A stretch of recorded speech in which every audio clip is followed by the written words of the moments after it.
So two are better than one, and that's the way we should go through life. We were made to be part of a community. We were made to share. We were made to contribute to one another, and I think that's what's going to happen here tonight.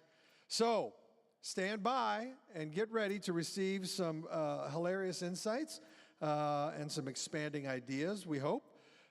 We also have tonight in the lineup, Hall of Fame running back Marshall Faulk is going to be here. Absolutely, going to learn a lot from him. Marie Diamond from The Secret is here. Also, gold medalist from the X Games skateboarder Greg Lutzka is here as well. So we're going to be learning a lot from all these folks. And this new innovative series is just starting. I think it's going to be exciting to watch it grow and watch it blossom. Especially when there aren't all kinds of airline disasters going on. I guess today all the computers shut down, so several flights were canceled, and unfortunately we're missing some people. But we are here, and we're all going to learn, correct? All right, that's going to be good. Hopefully these two people that I mentioned, Dane Cook and David Meltzer, we're going to have them out here individually and together. And we're going to watch these minds collide in a good way. And we're all going to hopefully learn a lot. I'm going to be sitting right over there, very excited to learn and to grow as well. So what do you say we quit screwing around and bring them out here? What do you think? All right, let's do it. Now, you know Dane Cook from his, obviously from his stand-up career and from his movies and his sold-out tours. He'll be coming up soon. But First up, I want to introduce you to David Meltzer, a man who really does it all. From everything from running the agency that inspired Jerry Maguire to coaching and speaking all over the world. It is my pleasure to introduce to you tonight the first host. Please put your hands together and make him feel welcome. David Meltzer, everybody.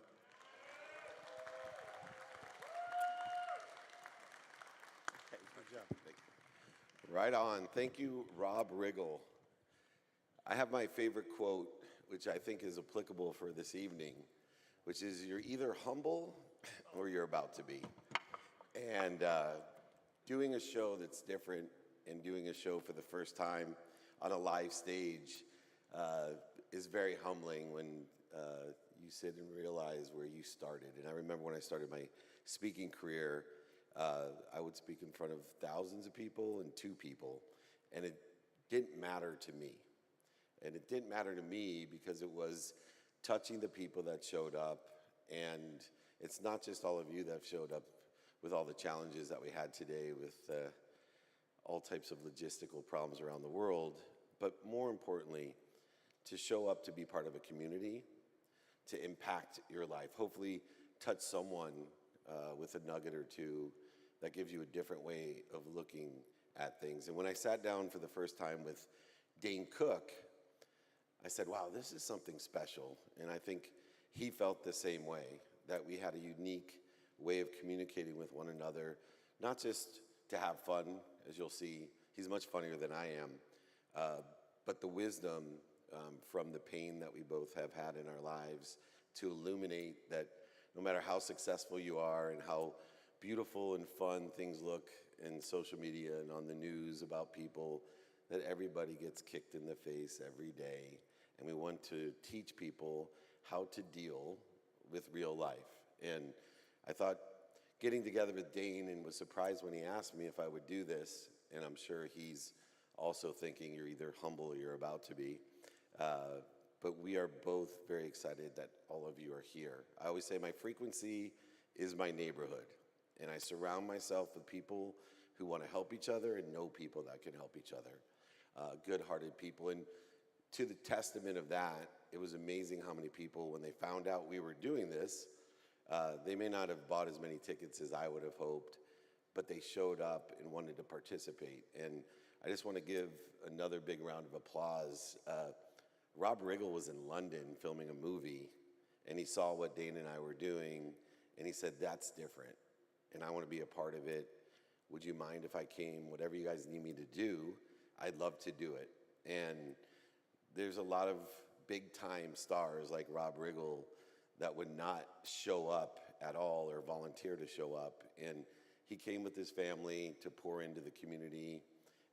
And it was just a blessing and humility that both of these guys would try something out to help our community of people, to try to help your lives to a better place, a better position, a better situation. So let's give Rob Riggle a big round of applause once again. Thank you. But anyway, this concept's going to kick ass. You may never see it again on a stage, but you certainly will see it on the screen. And I believe that the world, Shakespeare had it right, the whole world is a stage. I don't know how he knew that Hamlet and other creations of his would be seen even today all around the world, but the whole world is definitely our stage. One thing I've learned about the whole world being your stage is the bigger the stage is physically, and the bigger the people and the communities around those stages, the more access you have to the whole world. And so it only takes a few particle lights to overcome a million particles of darkness. So I hope today that we prove that philosophy. It's a strategy of mine that has helped me through and to a place that I never dreamed of, and I want to help you do the same. So as these particle lights come on stage and we elevate, hopefully, our frequency so that we can do more good in a time when people aren't appreciating our differences. And I think you'll realize that there's a big difference between Dane and I, but we both appreciate the differences between the two of us. Every single one of you is a miracle. There's 8 billion people here. There's nobody like you. And we need to learn not to agree with one another. You don't have to agree. I've been married 27 years. I'm still trying to figure that out. But you need to appreciate the differences. That means add value to one another. Whether it's your religion, politics, or any other socioeconomic issues that you have that seems to separate the people that are most relative to you, my mission is to relieve and reduce and resolve all of that. Let's learn to understand and appreciate our differences, and I promise you that we can live in the abundant, infinite system of thought that we all belong to, a world of more than enough, of everything for everyone. And on that note, this guy's more than enough for everyone because he is incredible. I'm a huge fan of his. It's an honor that he's here on this stage with me. I will probably watch this thing 50 times again and again, pinching myself that I someday would share a stage with Rob Riggle and Dane Cook, let alone Marshall Falk and all the other guys that I get to, and women that I get to spend my life with. So thank you up there. We'll see them soon. But if you guys can elevate our energy and bring up the incredible Dane Cook, come and join me, brother.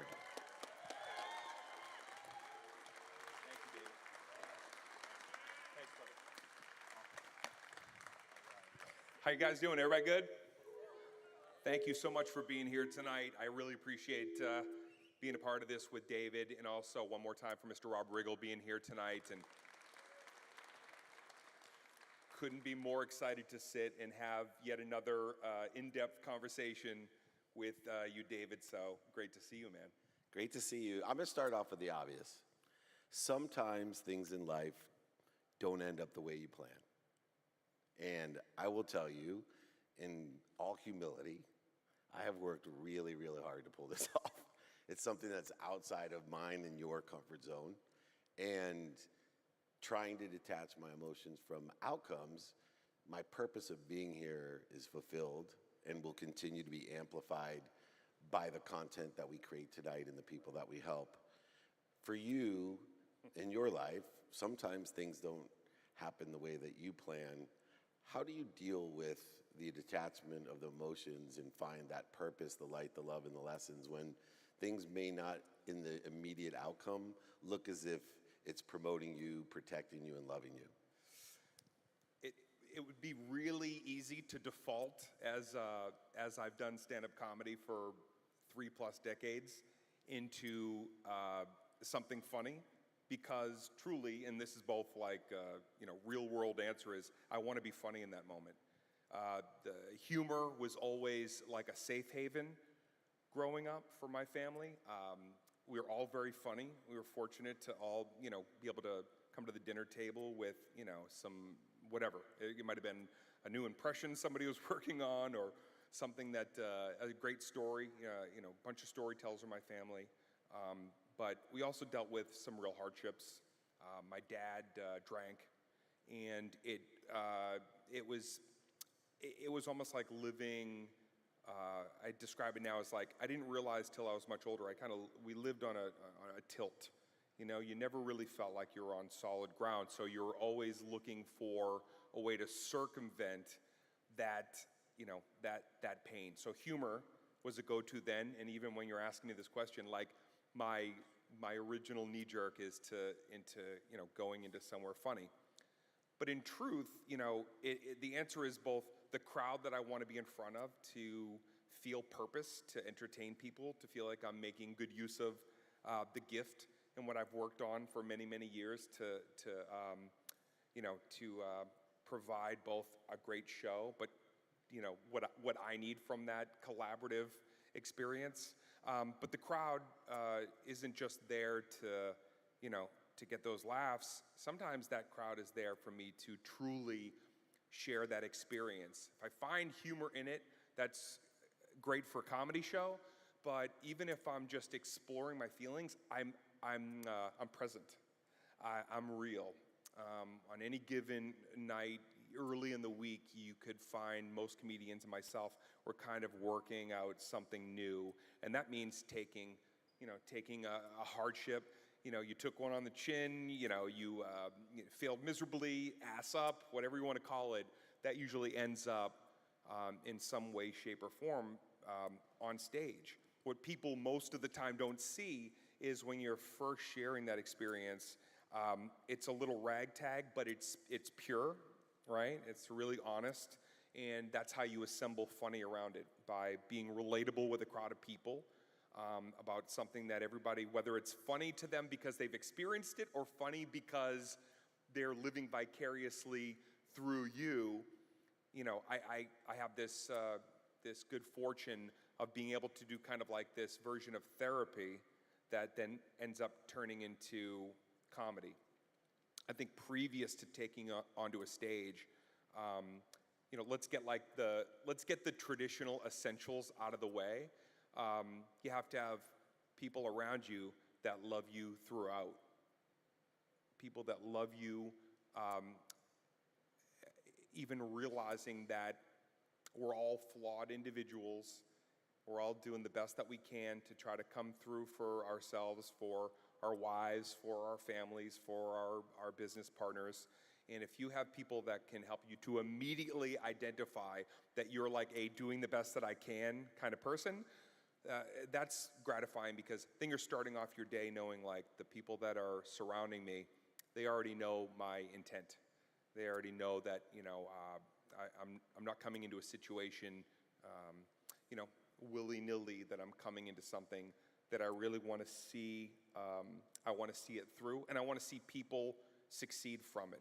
So I think, again, essentials that we all kind of like know and accept is, think of it like this. I don't know why I've always used this as like the visual. You have like 8 spaces around you. You have 8 pockets of space, and those 8 spaces for me, and I believe for you, should be filled with the people, places, and things that you love, and the people, places, and things that love you back.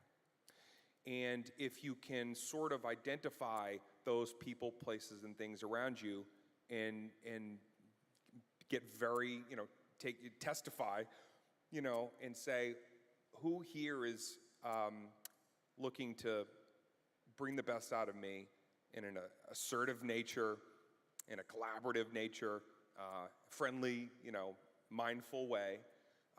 Those are the 8 spaces that I think that you want to continue to help flourish. If you look around and you find that several of those spaces, and by the way, it doesn't need to be 8. You can change it to whatever. Make them, if you want to be like, hey, can I have 16 spaces? It's like, have at it. Yes.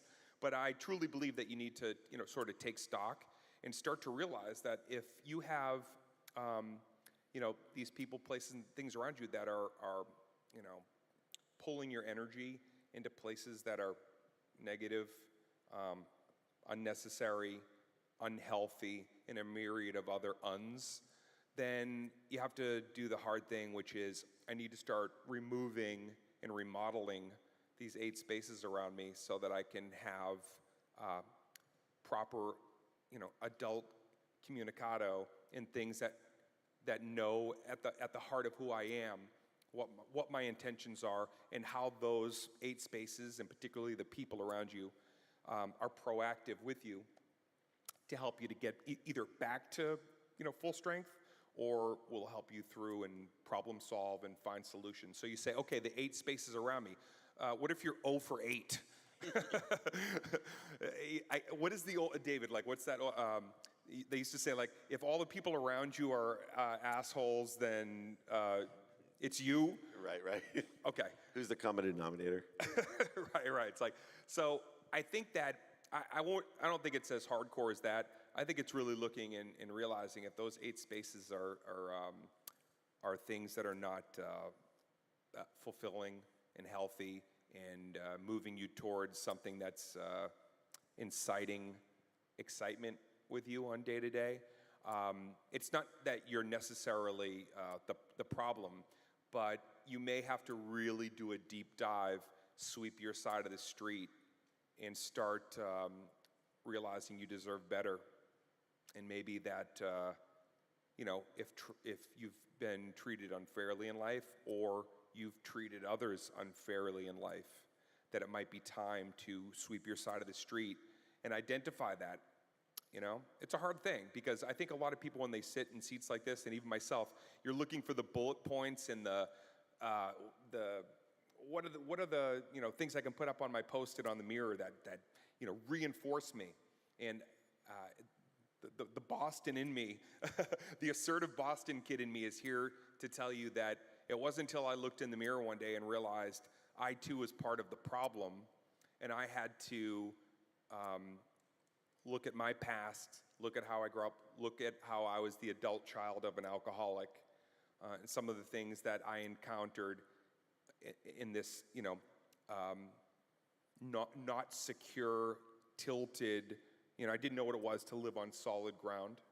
I didn't know what boundaries were. I remember going to a therapist, and he was like, "What are your boundaries?" And I was like, everybody's invited. If you smile at me and you're nice, you can have full access. And it really was like the beginning of some of my kind of aha moments, where I realized, oh wow, like you got to be able to wake up in the morning. You have to identify what it is that you want out of this life, but then you have to do the hardest thing, and this is where not everybody likes what I'm about to say, but the reality is you have to look in that mirror and you have to own all of it. And that includes the things that you've done. That includes the bad behaviors, or the ignored education, or just the shitty choices that you've made, that you might either be looking for a way to self-forgive or reach out to others and seek forgiveness.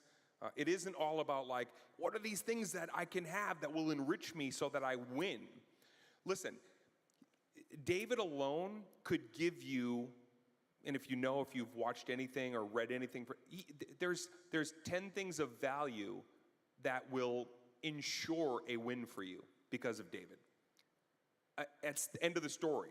Take any 10 things that David said, trust me on this, I've been through hell and back, I've capsized, I've reestablished, and then I won again, harder to win again, by the way. Take those 10 things. If you're building those 10 great pillars off of a shaky self foundation,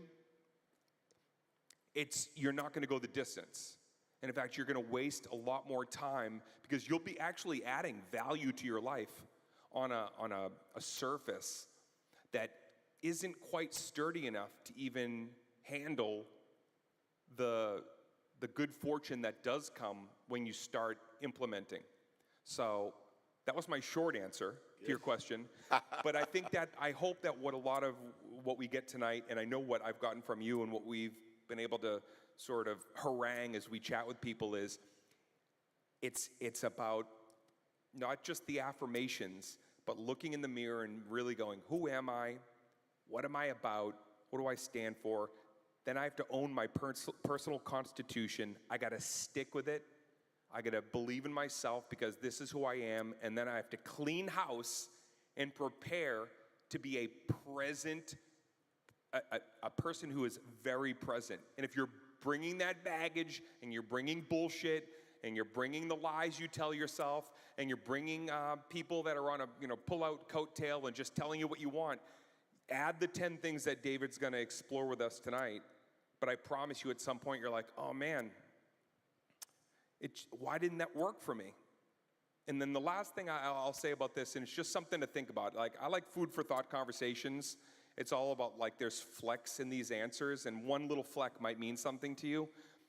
It's hard to look at a day. It's hard to look at a month or a year. And I've had failing years where I'd look and go, that year sucked. I could then look later and say, no, but there was moments of joy, and that was the year that I met somebody that I did have a new idea, didn't come to fruition until the next year. So it's hard as we're all looking for wins and that feeling of winning and like, oh, why is life, it feels like it's kicking me in the teeth and it's hard and it feels like for a lot of people, and I've been in this moment where it's like, man, it just feels like it's too hard for me. Why does it seem like I'm getting knocked down? It seems like I'm getting knocked down more than some of the other people that I've been keeping my eye on. But the reality is this, and I hope this helps you in some way. There's like 10 narratives going on in your life every day, every week. There's a family member who's sick. There's somebody who's got a newborn and and then you've got like all this hope for this one job thing, and then that's just a few, and then your faith, and like, how can I've had a tumultuous relationship with my faith, and that's 4. Whatever your 10 are, it's not that you're losing a lot. It's not. It's the perception, because those 10 narratives don't always lead to winning moments. And so it's look at the stats, look at it is a numbers game. Stop convincing yourself you're taking hits. We're all taking hits every day. But if you can remember and really recalibrate your thinking to go, oh, it just seems like I'm taking a lot of L's, because that's what life is. 10 storylines are going on around me, and they can't all be the ending we want today or this week. And it's not supposed to be. So we have to relinquish that power that life isn't going to give you the 10 storylines that lead to like, win, win, win. I'm rocking. It's great. We're next level up. It's just not. And it never will be. And if you think it is, that's what makes a lot of people quit or slow down or lose faith, lose momentum, is because it feels like you're not winning. It feels like other people are moving past you. It's just all the way, it's like an illusion. Nobody's moving past you. It's not a racer.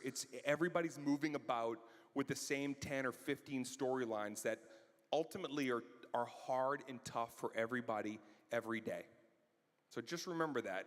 It's always about, like, you can find wins, even though there's going to be moments that are happening around you that are seemingly never-ending hits.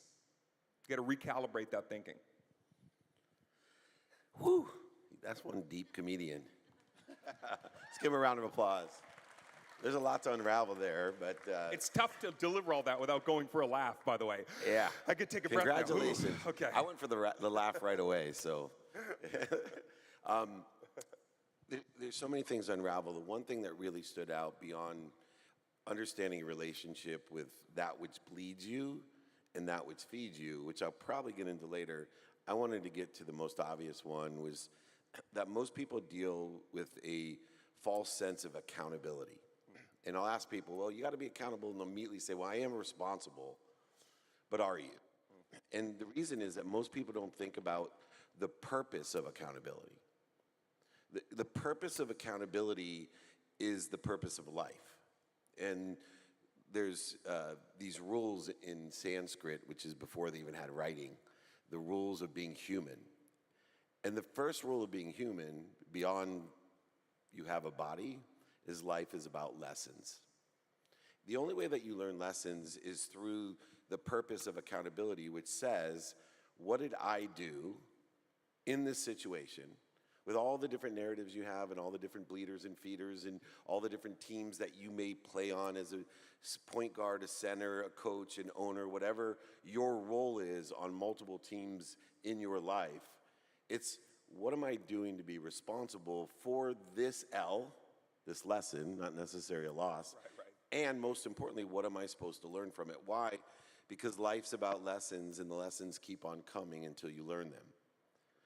If you learn a lesson, there is no dis-ease, there's only ease. It's like giving you the teacher's guide. Calculus is simple when you have the teacher's guide because you have all the answers to the questions and you have the lessons. But there's two other things that a lot of people don't look at in the purpose of accountability. The second is, what did I do to attract this to myself?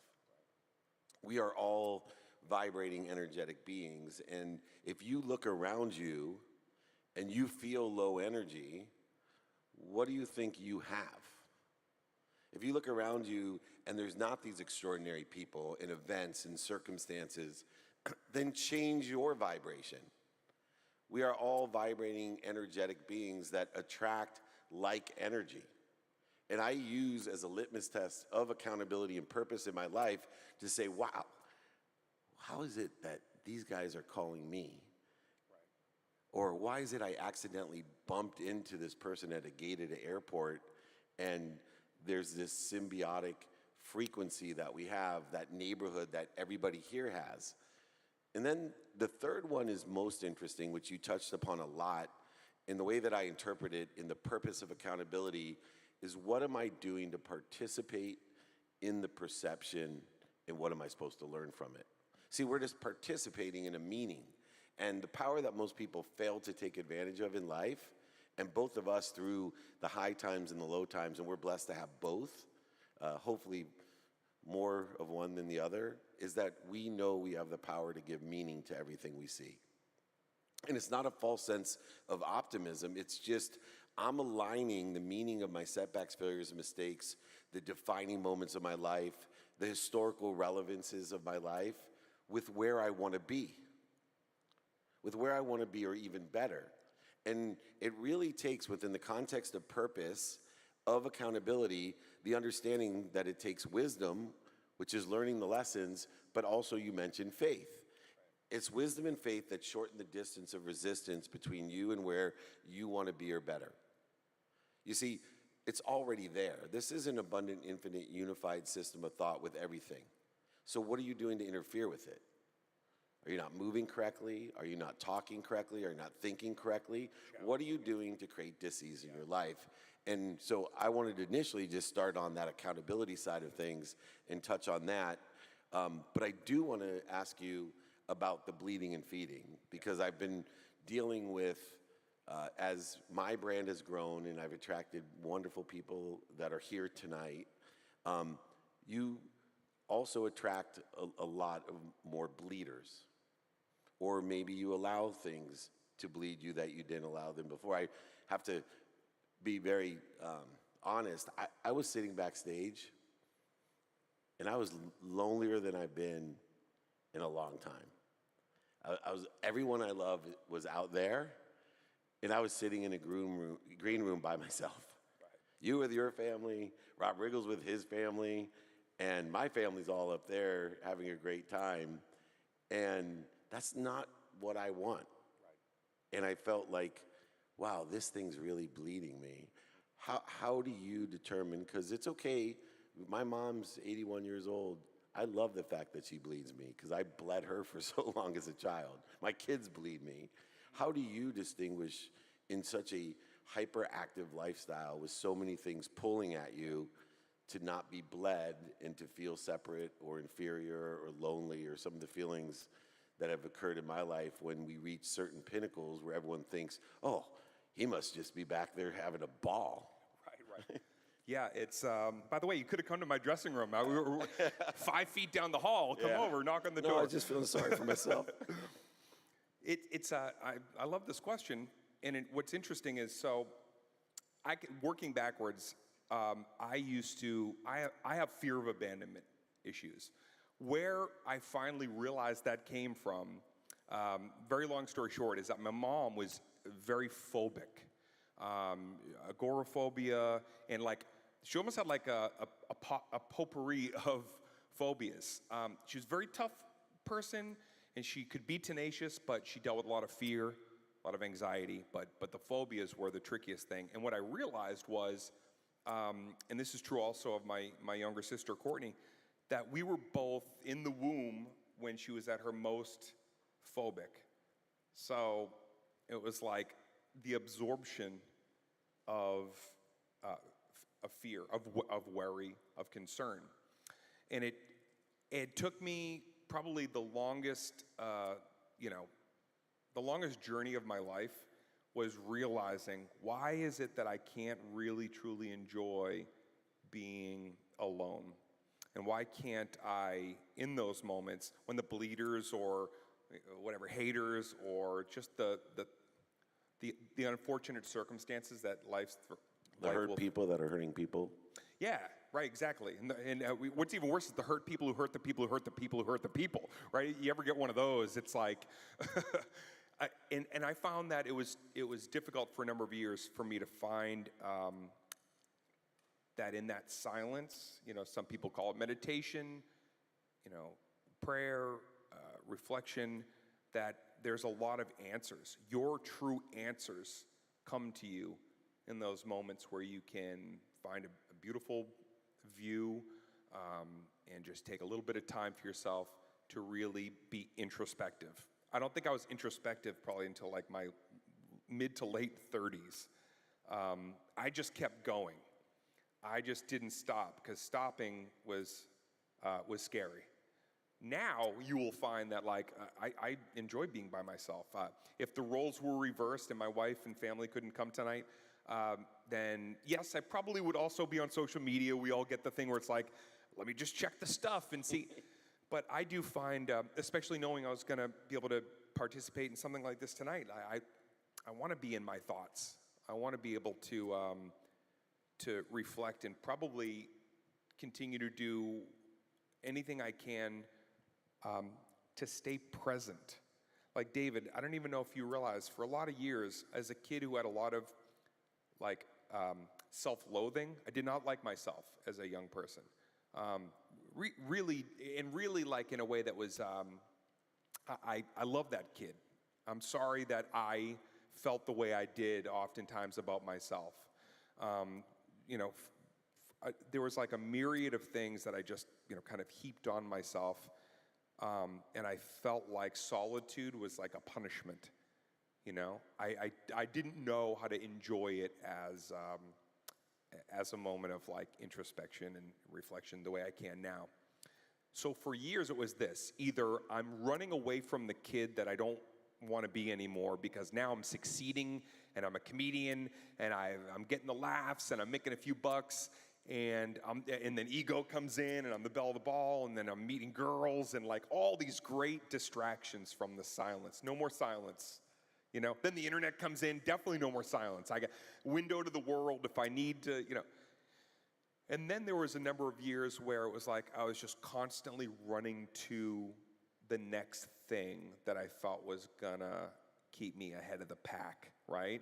To keep me from feeling like a normie, because that might mean that I actually have to take stock, right? And so when I finally, and where did that, like, some people want to understand, like, well, then how could you do stand-up? Like, how did that kid do stand-up and then insulate and protect myself with this, what I thought was a superpower when I was younger? Like, I can get on stage and I feel like strong. I'm not scared. I was never scared. People would say, like, is it scary doing stand-up comedy? I used to say, it's scarier being the other person. The on-stage guy, I love him. I wish I could live like that. I used to say, I wish I could put a bed up there and wake up there and just perform all the way. Like, that's how I actually thought. I thought this would keep me happy. The spotlight wasn't just for the sake of like showmanship and all the things that I do love about creativity at my core, but it was a way to not sit out in the dark and feel like allow myself to penalize myself for realizing that I wasn't a perfect kid. Why didn't the other kids want me to participate? Why? So I'm 16 and a half years old. I've got my permit, I guess. I don't even know if I have my driver's license. And I had a little shitty Chevy Cavalier, brown Chevy Cavalier that I bought with money that I got when I worked I was a dietary aide at a nursing home. That's making, the food for the elderly residents, and I'm working there. I'm making money so I can, have a little car that I can run around in. And when I'm, working there, I'm entertaining the residents. Sometimes I'm not even really supposed to be delivering the food. I'm just, putting grilled cheeses together and all that, or washing dishes. But I would go out and I would spend time with the, some of the people, 80, 90, 100-year-old people, telling me the story of their life, telling me it was like Yoda was in every room. It was like wisdom. And then one lady who would be like, get the fuck out of here. Like there was always, like, wisdoms, and then Miss Clemente. I'll never forget. Man, she rode my ass when I came down that hall. But working there, I get this little, car that, was barely street legal, and I feel insignificant. But I love comedy, and I watch comedy, and I think to myself, I wonder if I could ever be like these people on TV that are funny. But I feel so, I'm introvert. Just keep adding things to the list that make me feel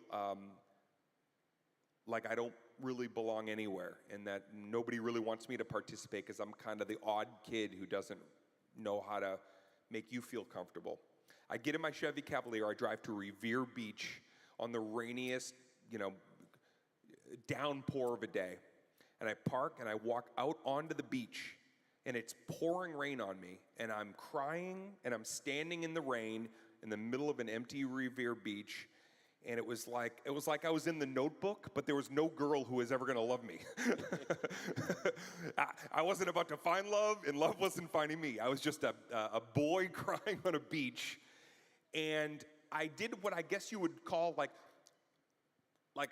almost like a primal scream in the rain, and then I begged God in the universe, please don't let me have an insignificant life. And I screamed it. Please, I don't want to be insignificant. I mean, I get emotional now thinking of it because I really felt like a nobody. And there I was, and I'm pouring my heart out to, as the rain is coming down. And I remember one of the things that I said, I said, God, give me the roller coaster. I'll take the roller coaster. I want the high highs, and I'll take the low lows. And I remember that. Everything else I'd have to kind of paraphrase, but I remember that in particular. And it wasn't so much as years went by that I realized it was I was doing that thing where I was asking just, God, hook me up, right?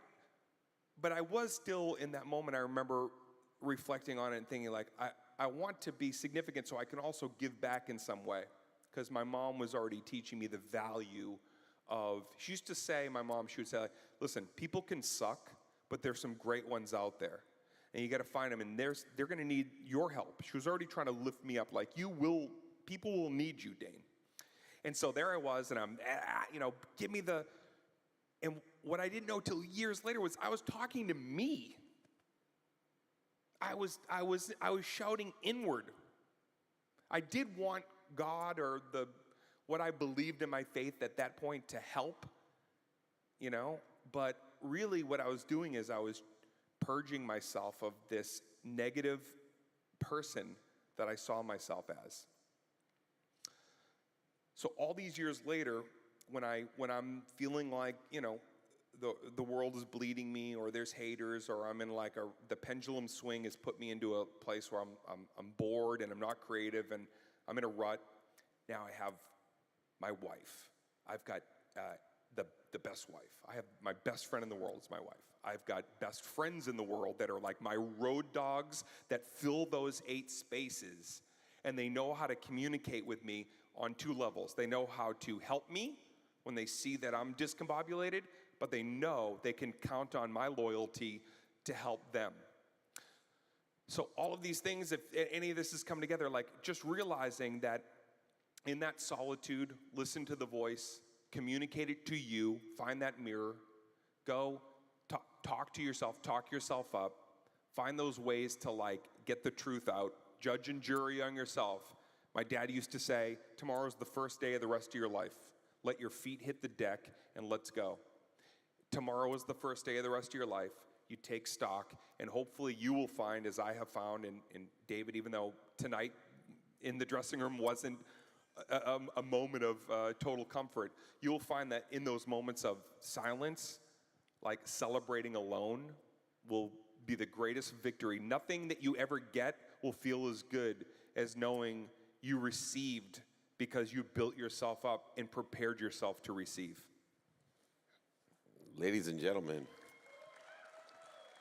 you're doing, wow. So when I was in the 11th grade, I was this size, praying to grow so I could be a professional football player like Marshall Falk.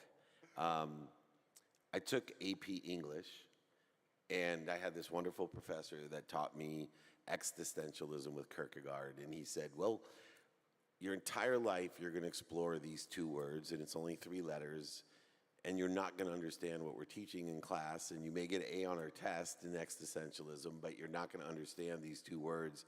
But I want you to pay attention because I'm planting a seed for you and maybe for trees that I may never sit under, but these 2 words are I am.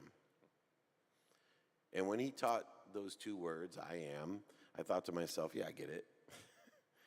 I am. I'm here, and I'm going to do the best I can, and I came up with some great explanation. And as I get older and older and older, I've spent hours and hours and hours exploring what I think is the greatest energy suck, especially because of social media, these 2 words. Because the more I explore I am, the more I have to look at the energy gap between I am and this is what I want people to think I am. And every time I look at my Instagram or someone else's, the TikTok or the LinkedIn or the Facebook or any other place that I see or big stages, and I say to myself, where am I am? And to that measure, I think everyone suffers from that challenge of the energy suck that exists between who we really know, who we are. I remember sitting on my bed when I was at my lowest point, thinking that I hated my mom, I hated my dad, I hated my best friend, and believe it or not, at that time I even hated my wife. And at that time, my wife had told me that I better take stock in who I was and what I wanted to become. In other words, she said, you better figure out who I am. And I explored that and have still for 18 years looked at who I am. And I know that when I am mad at other people, that I'm screaming at myself. When I have a need to be offended, I know who I am. And I spend minutes and moments in that energy suck. And I think it's really important to reflect on that story that Dane told, because to me, it just kept shouting to me this existential young experience of you realized that I am now on a journey to figure out I am, what am I doing to interfere with it, as I previously mentioned.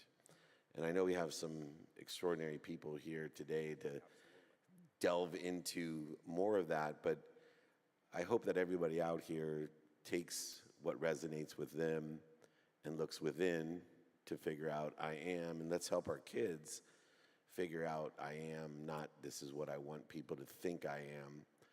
And in that journey, I think we can have this healing process of this unified system that I believe we're ignoring.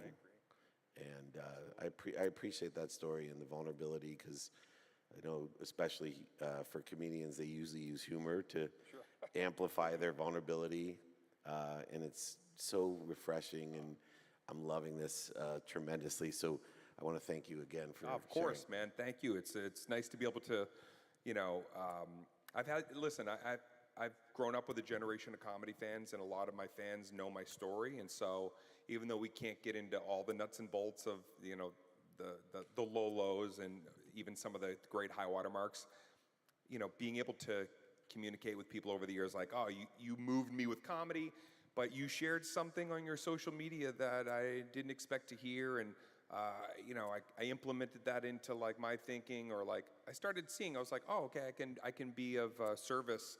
Lucille Burt was a journalism teacher I had in 10th grade. She said, what are you going to do, wrote it on the board, what are you going to do to be a contributing member of your community?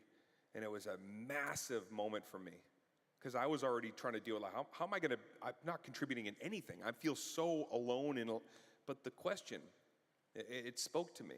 And I feel like conversations like this, and ones that I've had throughout the years with incredible fans who've supported me, and then people ancillary like yourself who invited me on your ride, it's just given me more, no bullshit. I'm very excited to be even having some of the harder conversations, because I know that everybody here can have a much improved journey, everybody.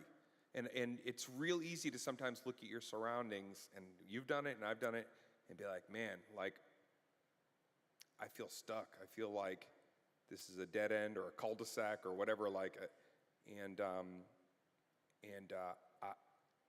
if this sounds strange, but like, I like those moments now. I've learned to actually love, I don't look for failure, but something great is in there. Yeah, pain's an indicator that you got a better place to be, a better situation to be in. And I find really fulfilled, passionate, purposeful, and ironically, profitable people. Like, it's amazing how the energy of money follows passion and purpose. Right. And we had this extraordinary conversation at the last VIP dinner that we had. And I had like billionaires up there, and everyone did not care about the money. And it just followed them along their path of passion, purpose, and pain. Yeah. And they all had pain, but they used it as an indicator to get to somewhere better. Oh, for sure. Not as punishment, but promotion. When you're at your lowest moment, it's real easy to want to come up for air immediately. Nobody wants to hit rock bottom. But what I implore you is, when you're there and you're going to be there, look around. There's a lot of data in failure. And when you resurface, you come up with gems. You really come up with things that are going to identify your metal, not metal like iron, like who you are at your core. You learn that from those upending moments. I don't revel in failure, but like, I look at it as more of a puzzle and a challenge of what's in here. Okay, I clearly am not meant to be where I thought I was supposed to, but I'm going to be excited that this is pushing me here, and I don't fight that current anymore. We're all gonna fight days where you're like, oh, but I don't want to, and like, I'm sure like my wife will hear me some days where I'm like, but I've got all these ideas, and why don't people see the value in this? And I will complain like the best of them, and I'm very good. I'm a good ranting complainer when I lean into it. But the reality is, coming right back to that, being able to look in the mirror and past the affirmations and past the things that talk you up, just being able to look, like you just so wonderfully put it to it, like, really, where am I? Who am I? How can I be of service right now? First, help somebody else, help my wife, help my friends, and then you'll feel that purpose again. You'll get past the, feeling sorry for yourself, or, sheet therapy, and then you'll be back in the mix, because you're then helping somebody else get through their, downtime. So I just hope that helps everybody. Like, there's always a hack, like a life hack, to go like, all right, I'm failing, but wait, am I? Because maybe this actually just, kept me from something that was impending doom. And the reality is, how many times can you look at a moment where you were like, that was my suckiest moment, and then 2 years later you go, like, I know my suckiest moment, it's a story for another seminar. the worst moment of my last 10 years, the worst thing that could have happened to me led me to meeting my wife. There you go. And I would have fought. If you had a time machine, I'd be like, I'm going back. I want that moment. I'm going to go back and prove to AB. But if I didn't have this moment where I thought I was in a failing moment, I wouldn't have met my favorite person. And so, hindsight under a microscope is even more interesting. And don't be so hard on yourself when you're feeling like you're in that fledgling, flailing moment, because you might actually be resurfacing with something that you needed to get you to a victory lap. I agree.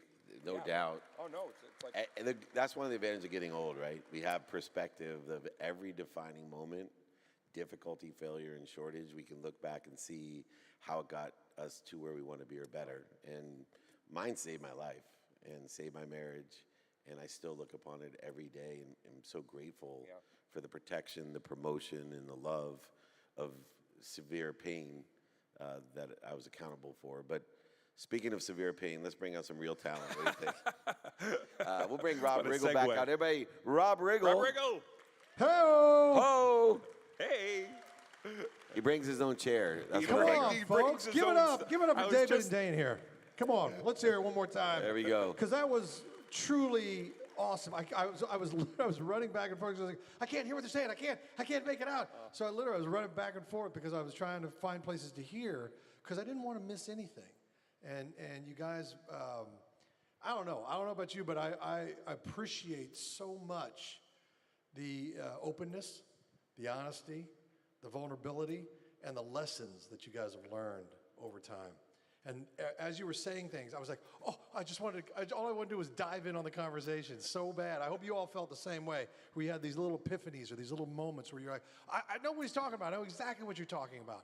So I'm full of questions, and I know you guys are too.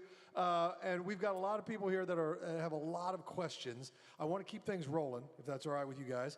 So let's just dive right into it. By the way, thank you. Thank you both. I really feel like I've been enlightened, and it means a lot. So I appreciate that. And I appreciate you being open and honest that way. So keep it going. Keep it going, all right? Our first question, we're going to get the real official collab going here. So the first question, I'm going to ask Hall of Famer Marshall Faulk to come out and ask this first question. Give it up. Thank for you, Marshall Rob. Faulk, everybody. Thank you. Oh, man. What's up, brother? What an honor. Whatever. Great to see you, man. Yeah. Great to see you. Much smoother. So my question has to do with, and I think it's the most important thing that we have in this world. It's our time. Dave, you do a lot. I'm serious. You're on every platform. I think I saw you on the Animal Channel. You're everywhere, but not only are you everywhere, you're the best husband, you're the best dad, you're the best friend, you're the best coach. But somehow you find a way to fit everything in. Now, you can go to an unsuccessful person and ask them to do something and they don't have time. But you could ask Dave and he'll find the time. And what I want to know, and I think there's a secret to it, because the most valuable thing that I have is my time. I value it, and I value other people's time. And I just wonder, how do you make it all work? The importance of time and time management. Well, that definitely is a setup because time is my love language, man. It is absolutely, it's missing from that book. First, I think it's important to realize that everyone has 24 hours. It is the common denominator of all matter, subjective and objective matter. Everybody has 24 hours. The time that a particle of light leaves the sun and hits the earth is for everybody here on earth. The perspective I take with time is that I'm guaranteed 24 hours every day of my life except for the last day. I know I'm going to be cheated, you're going to be cheated, he's going to be cheated. Doesn't matter if you're a Hall of Famer or I played tailback in college. When I got off the bench, they said, get your tailback on the bench, you're way too slow and small. He was an actual tailback. See, I can be funny, man. Anyway, I'm on the wrong stage.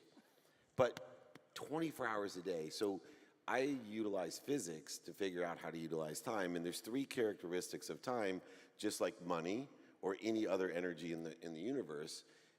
Time aggregates, it collects on itself, energy aggregates on itself, it accelerates, and it compounds exponentially its outcomes. And I know you and I have a financial business together, and the rule of 72 is one of the basis of our financial literacy of learning how money and energy compounds. So does time.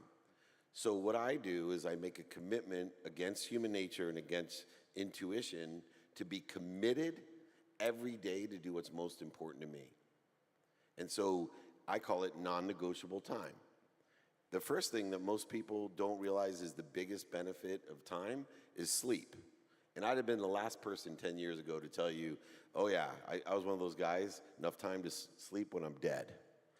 I use a minimum of 7 hours a day to sleep, to recover and access information, to utilize in a divine direction and divine time of where I want to be. 2, non-negotiable, about 3 hours of the things that are most important to me. Number 1, health. That was because of my wife, who, when I finally made back all that I lost, said, hey, I told her, I'll buy you anything. What can I do for you? You stuck with me. You're my inspiration, my muse. What can I do? She said, take care of yourself. If you don't take care of yourself, you're not going to take care of anybody else. And if you're healthy, you get as many wishes a day as you want. If you're unhealthy, you only get 1 wish. Then I go to my family. This one screws people up because I spend a minimum amount of time, minimum, I'm going to repeat because people shit on me on IG, 30 minutes minimum with my wife every day, 30 minutes minimum with my 14-year-old son, 2 minutes minimum with my 3 daughters who are 25, that's where I get shit, 23 and 20, but 2 minutes a day is worth 2 hours on a Saturday. And now here's probably the best piece of advice I can give everybody here. I spend a minimum of 1 minute a day with my mom. A minimum. I try to spend more, but I spend a minimum, and I only tell her 4 things every day. 1, I'm happy. 2, I'm healthy. 3, I appreciate her. And 4, I love her. I spent years driving back and forth to San Diego, fixing screen doors, doing all kinds of wasting of time to prove to my mom I'm happy, I'm healthy, and I love and appreciate her. It's much easier just to tell her every day, and it puts her at ease. And I know it puts you 2 guys at ease too, because you know whether you're a parent or not, that's all a parent wants to know about their child. So I have non-negotiables, family, finance, faith, all of those things every day. Now here's the interesting thing. 90% of your success will come from what you're committed to do every day, the non-negotiables, but it's impossible to do them. I teach people to say thank you. I make millions of dollars with some of my coaching clients saying, thank you so much. You changed my life. I say thank you before I go to bed and when I wake up. It's hard because the simple things to do are simple not to do. It took me 9 months myself to say thank you for 30 straight days. That's how counter human nature being consistent is. But what's interesting that I found is it's impossible to be committed to do things every single day unless you have variant behavior in the other 14 hours. Only 10% of my success comes from the variant behavior that's determined by the external circumstances of the day. My day changed when COVID hit. My day changes if in-laws come over, or flat tire, or I have a difficulty at home. My day changes, but it only changes the variant behavior. It never changes what I'm committed to do non-negotiable. It doesn't change my sleep. It doesn't change my health. It doesn't change my family. It doesn't change my finances, and it doesn't change my faith.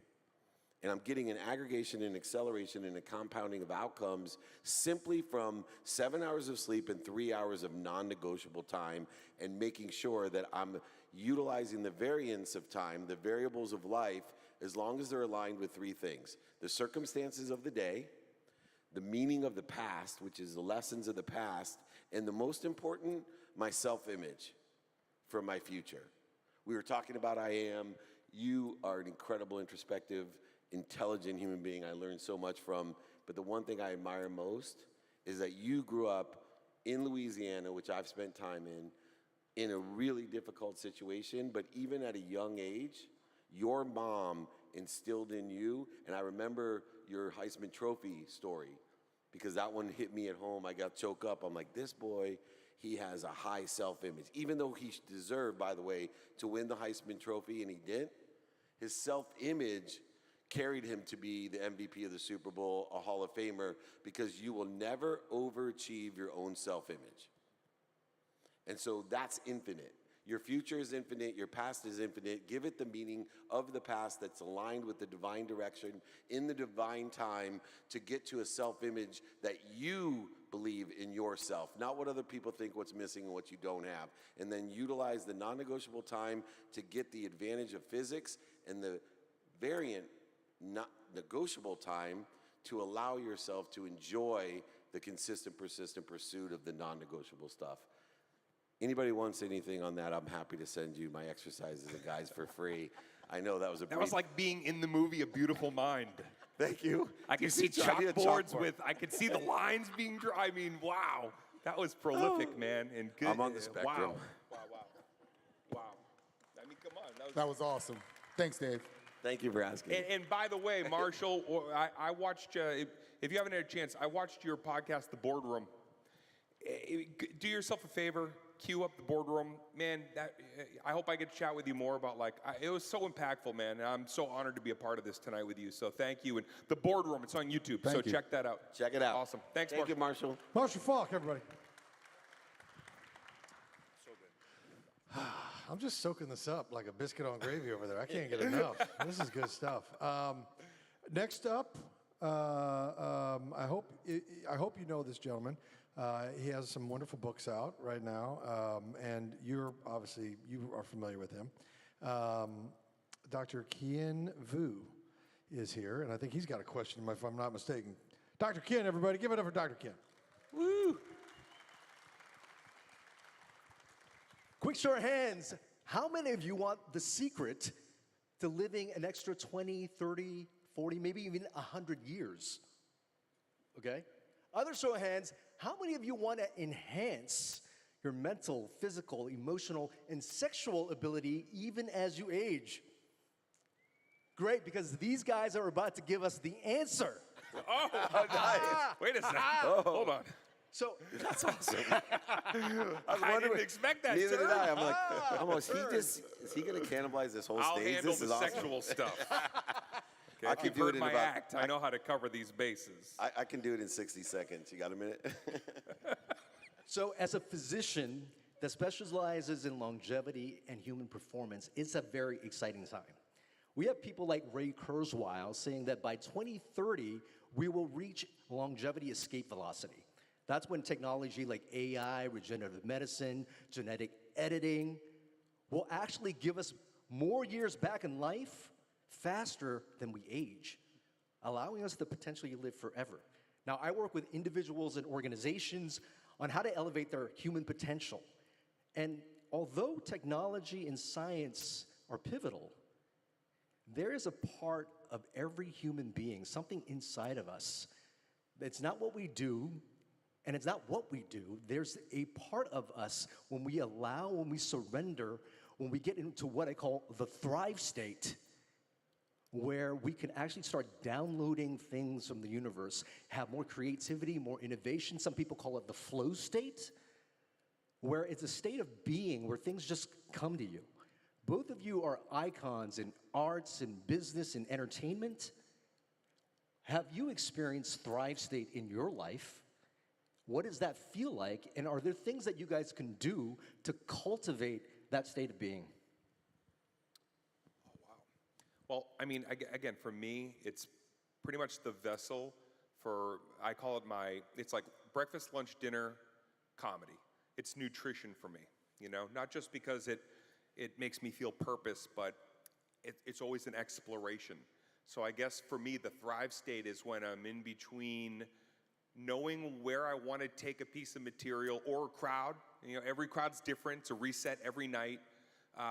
People say, what's it like being a stand-up comedian? I try to say the closest thing I can think is it's probably like being a pitcher in baseball. It doesn't matter how good your last pitch is. It doesn't matter how perfect or fast. The minute that pitch goes, it's about the next pitch. And even the crowd, okay, funny, but what do you got next? And so for me, flow state or feeling like the nutrition or firing on all cylinders is oftentimes when I'm in that creative mode where I don't really necessarily know where I'm taking the audience myself or the ideas, but when I finally figure it out, when you finally have that, you know, the laugh is what validates it, but even before you get the laugh, there's a rhythm as a comedian you get into where you just know, I'm on one here. And is there something you do that actually triggers that in you, or you're just going and all of a sudden, boom? You know, it's definitely I'm a storyteller. I like being able to really build up to hopefully a really strong ending. It's really the beats where you get a laugh and you can look at the crowd and you're actually seeing people, you know, enjoying that moment. And everybody's different, right? Some people are laughing because they think what you're saying is so irreverent and messed up, and I can't believe you said that. And yet somebody else is laughing in a way that indicates to me, I've lived that. You know, I know that. I can tell the different way a head shakes if somebody's, you know, that's my relationship. That's how me and my girlfriend are. That's my wife does that with.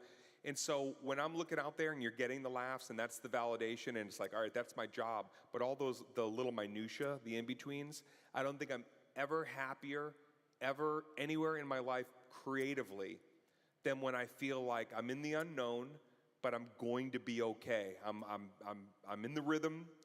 I'm trusting the universe. I'm trusting that after all these years, I know where I'm going to take this somewhere. But when I don't know where that ending is yet, but the crowd is right there and they're laughing and oh man, I wish everybody could really understand just what a exciting, you know, gratifying feeling that is. So that's what it is for me. That's beautiful. That's awesome. Real quickly for me, you talked about the MyCloud and downloading. You know, my most familiar Thrive state is, you know, when I'm speaking, kind of happened when I was explaining time because that's my love language. But having a clock on stage, it was interesting. I always need a clock on stage. And my PR guy once forgot a clock. He goes, don't worry, I'll just hold up 5 minutes and you'll be fine. I'm like, no, you don't understand. I'm channeling. I'm in the flow. And so I don't know if 1 minute went by 10 or 10 hours. Yeah. And so I actually have to use the clock not to know when it ends, but to know where I'm at. And then the other side of the flow state is my mission in life is based off of the flow state. So it's not just downloading from my cloud, the Akashic records, the infinite amount of information to utilize into the future, but it's empowering others. And so people ask me all the time, dude, you're insane. How are you going to empower over 1 billion people to be happy? Who do you think you are? My own siblings will tell me, literally, that's impossible. And it's just math for me. If I can empower 1,000 people like Dr. Camvu or Dane Cook or Rob Riggle or Marshall Falk, who I know can empower 1,000, who I know will empower 1,000, the math makes sense to me. 1,000 times 1,000 is 1 million, 1 million times 1,000 is 1 billion. I can create a collective consciousness. Now for me, that's thriving. And I can create it to create abundance, to help people, to have fun, elevate with light, overcome that darkness. And I don't think too many people realize the power that they have. Oh, no. And we all have that power together. It just takes a few intentional people with a similar intention to change the entire world. And I was terrified when I was blessed to have this download that I can change the world. And I will tell you, I'm most grateful for how many people believe me and don't laugh at me, scoff at me, or make fun of me, but believe that we can do it together. So that's thriving for me. Oh, so beautiful. I think what you both had said was just, well, thank you, yeah.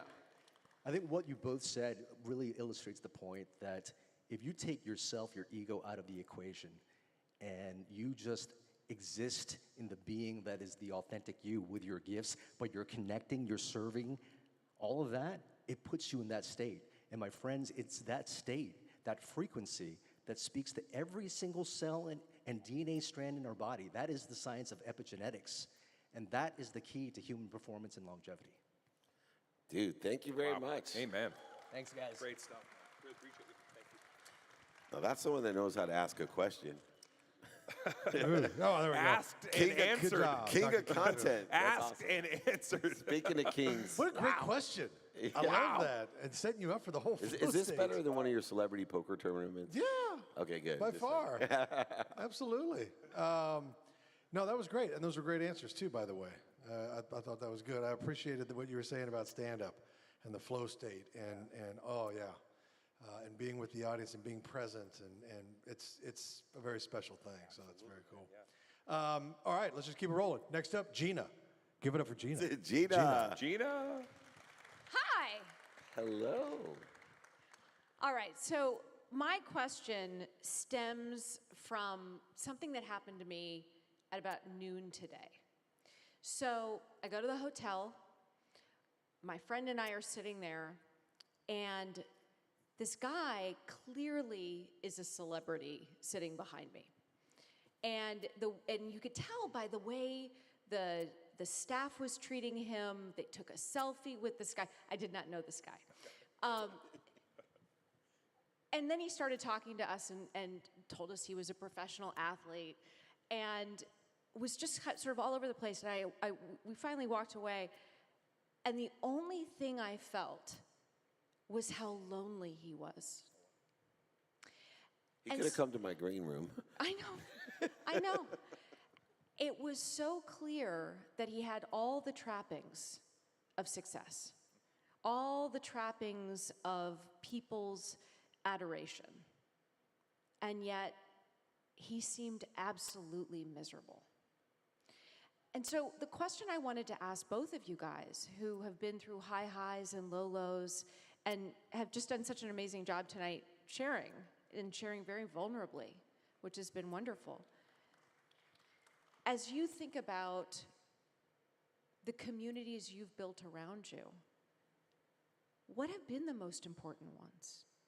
How have you navigated the trappings relative to the real connections? If you don't mind, just to go back, because when you first made that statement of his moment, or that you sensed this loneliness, I was ruminating on a moment where probably if you were near me, you would have said the same thing about me. And I'll share very quickly, and then I'll honestly answer your question, but this is just like speaking to that moment. So I had been on an arena tour, 80 arenas, I think, in about a year. You name an arena, I was there. Simultaneously, my mom was fighting cancer. And so I was doing these shows, and I would be calling my mom, and a lot of what I felt like, in hindsight, I didn't even know I was doing this at the time, was I thought if I could keep my mom happy because her son was thriving, this scared kid that she championed, that we'll beat the cancer out of her with good vibes. But I was really miserable. You know, I was on stage, and I was wanting to love it, but in reality, even though I loved what I was doing, I felt so disconnected, and I felt like a very lonely person. And where I finally knew, and what turned me around, was there was an assistant on that tour, and sometimes in different regions there would be a different assistant. And this particular assistant, this young guy, I came off stage, 18,000 people, and I used to have a thing that I would do where I would run from the stage all the way to my dressing room. I wouldn't walk and high-five my staff and I'd run, like the fastest I could run through the back of that arena to my dressing room, and I would open the door and I'd sit and I'd open my computer and I'd get to work. And I could hear the people getting out of their seats, I could hear the feet above me, and I'm already on a computer. And on this particular night, that guy ran after me. He ran with me, and he pretty much kept up with me, but I got around the corner and I sat on my computer. And I remember we had a show Thursday, Friday, Saturday, Sunday, and this was the Thursday night. And I'll never forget, he opened the door, and I was already with the towel, wiping my sweat off, and he goes, wow, man, that was amazing. That was amazing. And I heard myself say to him, I said, what? And he goes, what? Like, that was amazing. The show was amazing. And I responded, the show's tomorrow night. And I hadn't even given myself a moment to realize and let in this thing that I love. I'd lost connection to all these things that I loved because I did not know how to deal with grief and what I knew was about to happen with my mom. Because of that moment, I could, through great friends and great mentors and a lot of things that, again, we can't cover everything tonight, I was able to finally realize something that speaks to your question directly, which is all the things that you think in this life. I've gotten a lot of things, from a welfare kid out of Boston on food stamps with nothing, all the way up to being at Madison Square Garden and selling out every arena that you can imagine. And then going through a tremendous loss where I pretty much was like do-over, starting from the bottom again. Nothing that you ever get will feel as good as just knowing you have the ability to get. And that will make you'll never feel a loneliness. You'll never feel an abandonment. You'll always feel purpose. And I think that if you feel that, then it will be reflected when strangers or people, acquaintances, see you, and they're not going to sense that feeling of loneliness. And I think a lot of times where that loneliness comes from is you can have all the stuff you want, and it really will not mean much to you until you've either lost it or had the ability to understand there's something more that you're supposed to be doing with your power, with your purpose, than getting the things that you want. And so when I hear a story like that, it not only reminds me of my moment where I felt really disconnected from people, but it also reminds me of most people, the feeling of that effervescent feeling you get around someone is usually because they're just doing something they love, and that doesn't give them much except a feeling of purpose and a feeling of community. Thank you. It's interesting. Give him a big round of applause. You're amazing, man. It reminds me of Michael Phelps' story. He set the world record for the most gold medals in history at the Olympics. He has severe depression. He has mental struggles still today. But he told me the story about after he won all those medals, he was back in the pool on Monday. The exact same problem. And for me, community is the most important thing. People hire me as a coach to build their brand. And, it's nice being who I am because they're like, shit, if you can build a brand for you, I'm easy. So it's a great value justification. But it's not a brand that you're building anymore. It is truly a community that you build. That's your brand, your frequency, your essence, your skills, your knowledge, and your desire. And that's why there's such synergies between Mighty Networks and I, because it's not a business. It literally is a frequency to me. It's an essence, and it allows me to share and build a community of people, as I started this whole thing saying that want to help each other and know how to help each other and know who can help each other. And the one thing I've learned as a business person in this community, as people say, well, that's pretty altruistic, and yeah, we all need these people, but it's not just a community that helps each other and knows people that help each other. It's people for a lifetime that will buy from each other and sell for each other. Not just products, services, solutions, or brands, but ideas, inspiration, kindness, gratitude. And I've witnessed it, not just with hundreds of people or thousands of people, but with millions of people who reach out and say, wow, do you know anyone that can help me? Or would it help you if? Right. And that's what you represent to me. Your story represents Michael Phelps. And I hear this story with the greatest people in the world. I'm like, how the heck? And I see some of that in my previous life as well. You get so busy working, you forget what's important, or you even forget to make money, which makes no sense to me. So I really appreciate the community that Mighty Networks have built, and I love the fact that you're part of my community, Gina, as well, and thanks for coming. Thank you. You're amazing. Thanks so much. Give her a big round of applause. Gina. Nice job. All right. I was just talking with our next questionnaire, I guess. Questionnaire. We got a census back there, everyone. A podcaster, very sharp guy, really personable. I actually was enjoying I the actually liked conversation. him. Yeah, I like him a lot. So let's just get him out here. Are you guys learning something this Friday? All right. Well, thank you for coming. Thank you for coming. Exactly. I'm soaking this up, so thank you guys again also. Chad, Sans Chagrin. Oh, geez. Is that a handle or is that You a did handle? it, man. Sans Wow. Chagrin. Sans Chagrin. Chad, are you out there? Chad, come on over here. Give it up for Chad, everybody. Let's give a big round of applause. It's my twin brother. Ooh, man, I've made it. I have made it. I have made it. This is Cool. yeah, it's unreal. Right? It's unreal. So your story, amazing, Dave. Obviously, I know your story well, and you and I are really close. And as somebody that's not in the public eye as much as the two of you, I have this thought that it's not the outside headline, but rather the inside storyline that will determine your fate. And for me, what is the storyline? What is the outside headline that rocked your world that you had to pivot to change the inside storyline? I'll do it. Oh, wow. It was "You're Not Enough" was the outside storyline. I had everything I ever dreamed of. I had everyone except for the people that really knew me believing the headline that you were Midas. Everything you touched turned to gold. Anything I could do anything, and all I felt is I was empty and not worthy because my actions truly didn't align with what other people thought of me.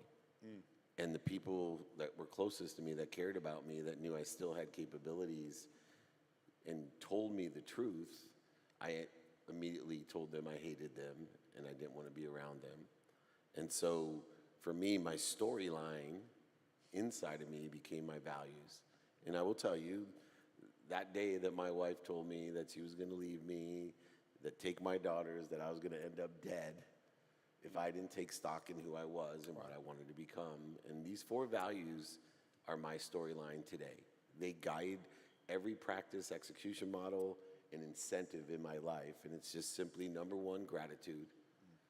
Gratitude gives me perspective. I am practicing every day, finding the light, the love, and the lessons in everything. The people around me that piss me off and the people around me that don't. When things happen better than I anticipate or worse, I'm literally trained to find the light, the love, and the lessons through gratitude and say to myself, I'm so blessed. And then 2, forgiveness, forgiving myself, putting me at ease. And just a life hack, guys. This one seems simple, but I have trouble forgiving people because I have an inherent need to be offended. And so I look at things that happen when I'm offended and I say, that guy cut me off. Have you ever done that before, David?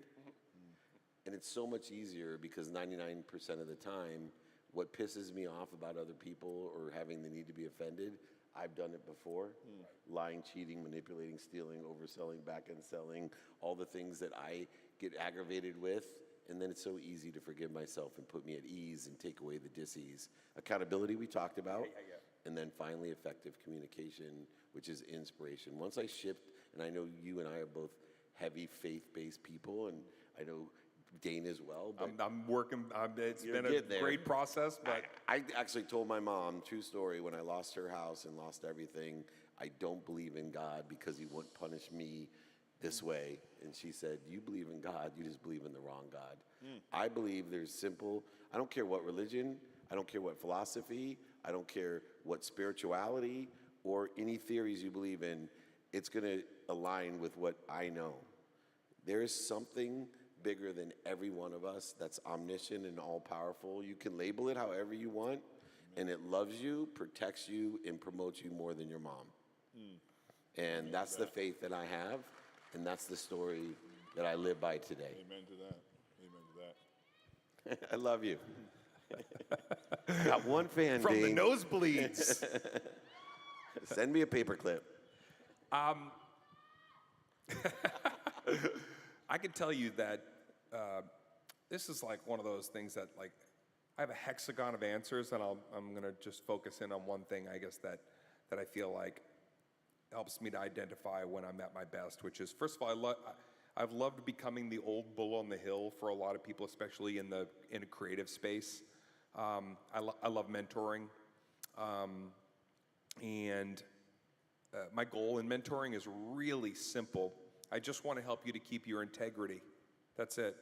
I can't tell somebody how to be funnier or what music I can't tell you anything about your creativity, but I know a lot about betrayal. I know about law. I know about the way the machine works. I can help you in a lot of ways, but mostly I just want to help somebody keep focus on, there's a thing I want to say and it's different from everybody, and how do I do it without changing and becoming something I'm not? So, but where I have to constantly, and this is also like where I'm trying to make it a package deal with my faith of always keeping these things together, because I've had a tumultuous relationship with faith after my mom and dad passed away with cancer. I was very angry at God, and I was disconnected, a lot. I probably went the full, I'm going the other way with this. I'll do it myself. My running joke was I would get down and say, I'm going to pray tonight, and I would get his attention, and then I'd be like, you know what, never mind. And I'd get up and I'd go eat some cereal. It was almost like I wanted to push back. But now here I am all these years later, and where I feel like probably the place that I need to constantly remind myself where I'm best suited and best in service is I need to be assertive to a fault. I can't just placate and tell you, I believe in you and it's going to be okay. I have to be willing to lose you in my life with honesty. Nice. I have to be willing to be so honest that I know you don't like it, you don't want to hear it. And I will, by the way, cushion it with, it's just one person's opinion. And I'm not omniscient, omnipotent, or anything. I just can tell you from my experience. But what I'm about to tell you, if you're asking me what's the line in Pulp Fiction? I think Sam Jackson says, like, if you're afraid of the scary answer, you should cease asking scary questions. Yeah, right. And it's like, oh, I need to be there, because by doing that, I've told people straight up what I see, and they've left me. The kid who never wanted to be abandoned now is okay with the abandonment, because I know they'll come back to me, and not everybody, but many years, sometimes 3 years, 5 years, 10 years later, they come back and say, I get it now. I appreciate your honesty, and thanks for being that. Even though I lost out on love and friendship for a lot of years, I have to, in answering your question, have to remember that's where I'm in the pocket.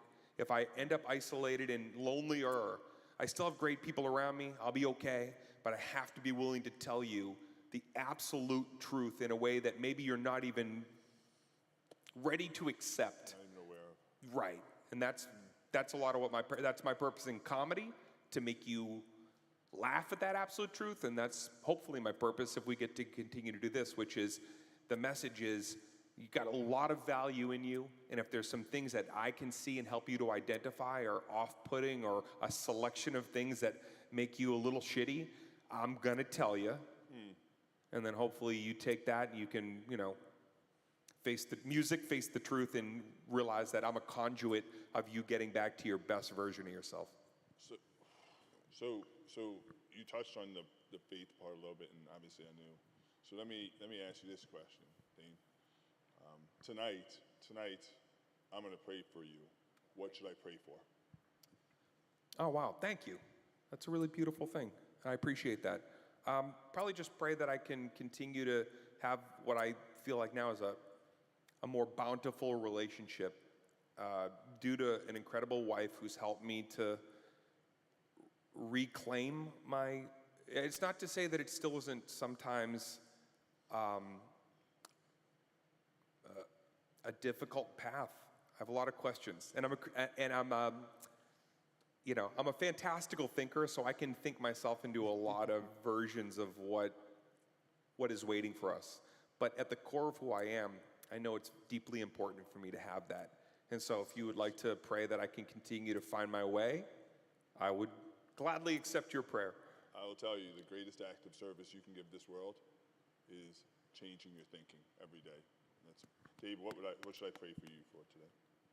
To be annoying and I know that sounds funny, but it really resonates with me. I tell people all the time, when I finally got rid of my fear, annoying to me, the two most annoying things, and it's true about being a parent, a friend, is one, to be honest to people. It annoys the shit out of them. They'll leave you when you're honest about them. And then two, to be repetitive. All of us that are teachers, coaches, mentors, it's so frustrating, or parents. We don't understand, why do I have to keep saying the same? You think people get it the first time? Not a effing chance. So be annoying, pray for me to be annoying so I have the heart to be honest, to help people, and repetitive as shit so that they understand and I can actually make a difference and make that change so that they change the way that they look at things, so the things they look at change. Awesome. Thank you, Chad. Thank you. Thank you, man. He's awesome. He runs marathons. I told him I should just run a half a marathon. Nice job, Chad. Same amount of steps. There he is. Told you there was going to be some good questions. This And is he's a very great, nice man. guy, right? All we have is good questions. Good This is conversation with that guy. Absolutely. That was and great answers, by the way, too. But always appreciate hearing that. And again, thank you for being so open. It's not easy to do, especially a roughneck from Boston. Hey, listen. Up next, Nathan. Let's give it up for Nathan, everybody. All right, All right, Nathan. Nathan. Hey guys, Hey, Nathan. they said use your radio voice. There you Talking go. to the mic. I'm gonna I do will just as that. well. Hello, Chris and Keith. We're with iTattoo. We're changing the world with color. I have great business partners. Chris is using automated airbrush tattoos to bring body art at scale. We've been recruiting a team, something that we learned from you about. You both talked about mentorship. You both talked about, we've heard the word team 37 times tonight, at least, roughly. As you're creating a team and getting people excited, getting them on board, what we want to we don't want to hack, but we want to know what's been something recently that you've seen tangibly affect your team. If that's a meeting, a situation, a dynamic that you're focused on, a principle. Yeah. Is there anything recent that you've really seen affect your teams? Yeah, I And mean, describe that to us.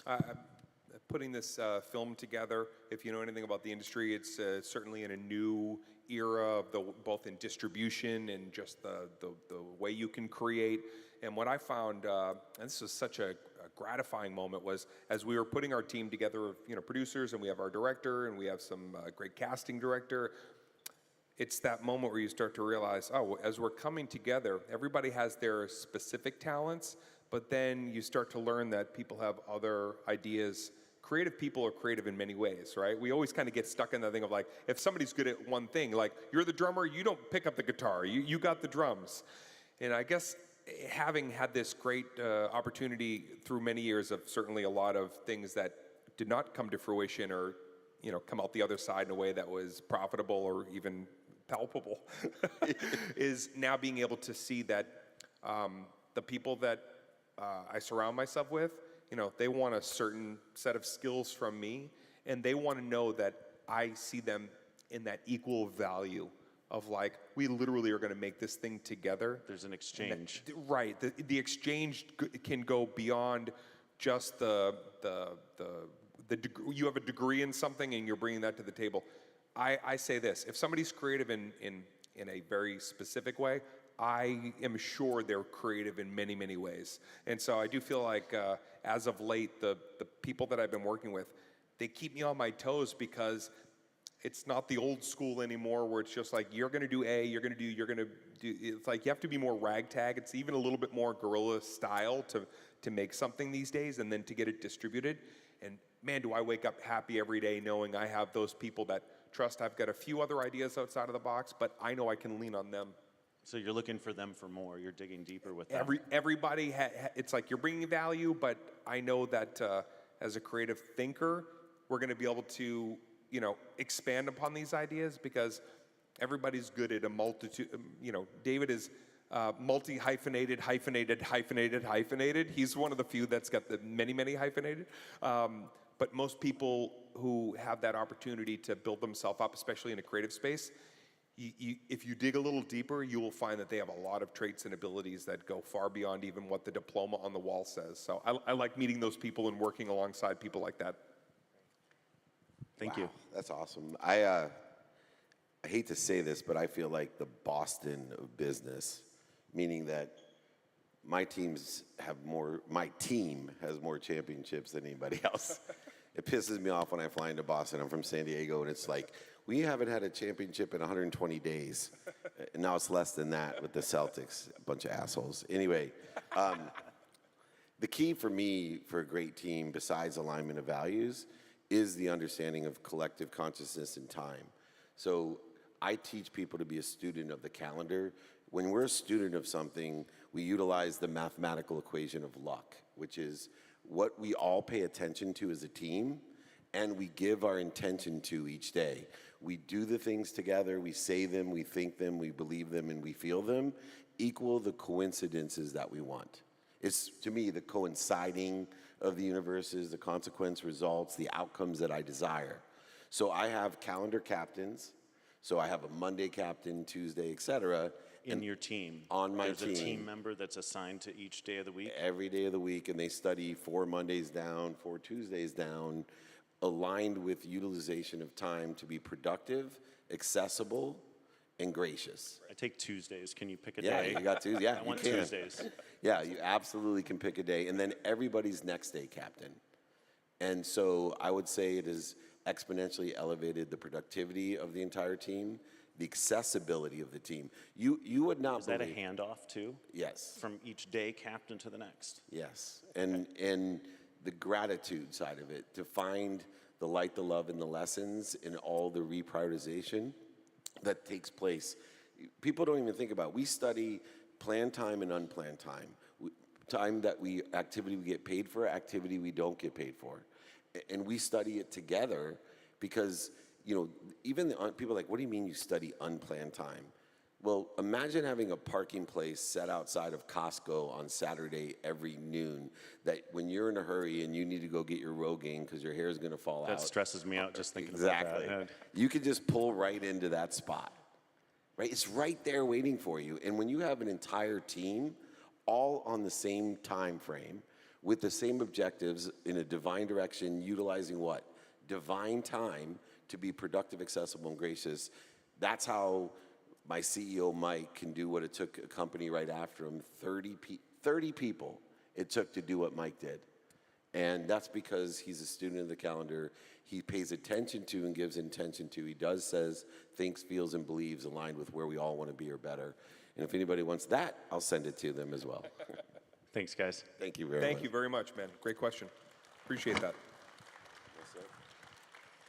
All right. Very nice. Very nice. Good job. Let's bring out Jeff. How about Jeff. that? Thanks, Rob. Oh, thanks. Jeff, bring some water for us. Good job. Thanks, buddy. Let's hear it for Rob Riggle.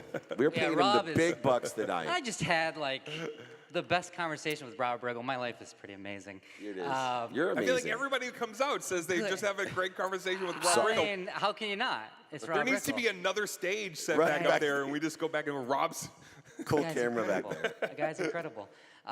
So I just am here to say thank you. Like, the vulnerability that's shared on the stage so far has been incredible. The thing that really resonated, and I'm fortunate enough to know Dave for a while now, and I've heard his story, but Dane, wasn't as familiar with yours. And to hear that story about how you were in the rain, a boy crying in the rain, first of all, a tear in my eye, I swear to God. It wasn't The Notebook, but that was great. And then asking God for that roller coaster. And I know, and I think some of the theme I've heard tonight is this hollow win idea, where, it really resonated with me. I grew up very poor. I was adopted when I was 3 months old. I started a business. I scaled it. I sold it. My parents, they worked really tough jobs. I hated work. They were the most amazing people because they chose me because I was adopted, and they were amazing parents. But they taught me that to hate work. They taught me that work was the enemy. And so my whole life, I was just flying towards, I'm going to work as hard as possible and retire as young as possible. I'm going to make as much money as I can so I can be free of work because that's the enemy. And then I work, I start this agency, I grow it, I scale it. We got 56 employees, it's great, 2 offices, amazing. And I sell it, and I make a shitload of money. And the day after has never been more terrifying in my life because I lost my identity. I'm like the guy that starts businesses. Without that, who am I? And so that's just resonated with me a lot. And as you talked about the kid in your life that was very like the kid that felt isolated, the kid that felt alone, versus now I'm getting the laughs. I can feed off the love and the praise. How do you both find the authenticity? Because as you said, I loved what you said, where there's 10 stories, there's 10 narratives going on at once. Because the roller coaster isn't, this is happening, and then it's not sequential. It's all happening. You're on the biggest stages of the world. You're one of the only people to sell at Madison Square Garden as a comedian, like amazing. And then your mom has cancer. My dad, like most important things in the world. So how do you marry the love and praise and all that and running away with the authenticity of like, but this is who I actually am? Because David, you said this earlier, like the difference between who you try to show everybody you are versus who you actually are. How do you figure out who you actually deep down are? So when you first start stand-up, it's like a facade, because you're doing everything you can to let the audience know you're not afraid. That's the key. Don't let them see you sweat. I used to say, like, when people be like, what is it like to be up there? Well, when you start, it's almost like you fell to earth and you landed on stage, but you are the furthest away from who you really are. It's an act. It's smoke and mirrors, and it might be funny, but for the most part, it's just, you're getting by. Attitude, or maybe you just got one hook, or whatever it might be. And so when I first started doing stand-up comedy, immediately it was just a shield, because versus the, kid that had a lot of loneliness and fear, it was just a great way to get that dopamine rush and adrenaline and attention and blah, blah, blah. Very quickly, I had a realization. I think one night I was watching, remember the old Brady Bunch? Remember Brady Bunch? All right, Brady Bunch. You know Brady Bunch, right? So there was an episode of the Brady Bunch where Greg was asked to be this guy on stage named Johnny Bravo. And he couldn't be Greg Brady, he had to be Johnny Bravo. So he had to put on this jacket, and when he put on the jacket, he had little tassels, and suddenly Greg was Johnny Bravo. I was 11 when I saw that episode. Scared the shit out of me. I immediately realized, even though I have a major problem with who I am, I know one thing: I never not want to be me, even though I'm scared shitless. I don't want to be Johnny Bravo. So I start getting into this idea on stage of like, even if it's hard, even if it hurts, even if I fail more, I'm going to bring one real thing to the stage every time I go up. This is about 3 years in. One real thing. That means, let's say I fooled around with a girl the night before and I was feeling like, all right, I would get up on stage and be like, how you doing, everybody? I had great sex last night and I was good at it. And it was something that, like, it might have got, but it grounded me because it was true. It was the truth. And this is what I'll share and what I put into the rest of my act for the rest of my life and will. There's nothing, and put this in whatever it is that you want to do. I don't care what your schematics are, what your blueprints for life. I don't care how good your idea is. I don't care how innovative you are. There's nothing more alluring than the truth. You can have the best product that looks great and works seemingly great. If there's not really you in it, you'll never feel the present feeling that we're all longing to feel. So I think that for me, it was that identifying moment, the Johnny Bravo jacket. Didn't want to, even if it means I'm not as popular or not as whatever. I didn't know where I would take it, but if anything, you could argue, well, the truth took me to Madison Square Garden. Because the truth gave me the ability to go on stage. One of the jokes that I had early in my life, I shared with David, my dad was alcoholic.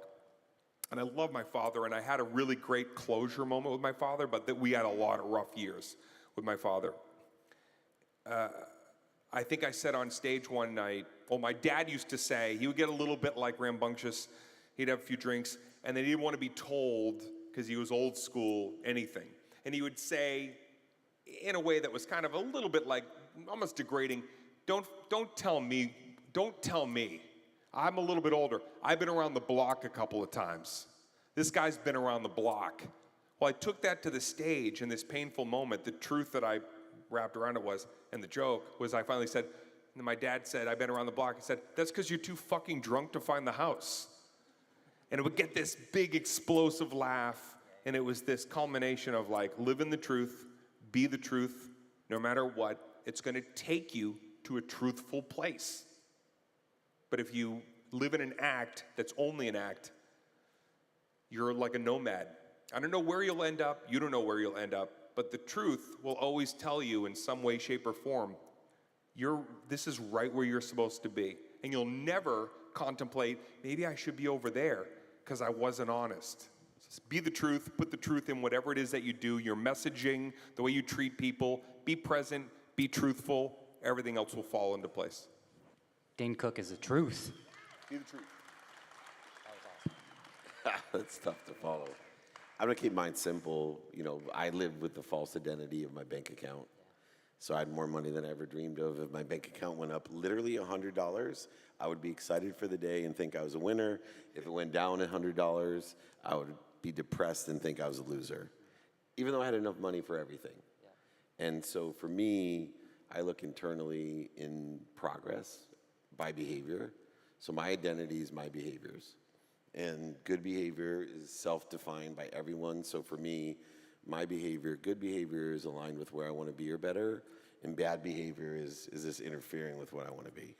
And so I've simplified my identity to, do I need to improve these skills or this knowledge of who or what, or increase my desire in this way to be more committed to the appropriate behavior, because your good behavior could be my bad behavior, determined on who we are and where we want to be.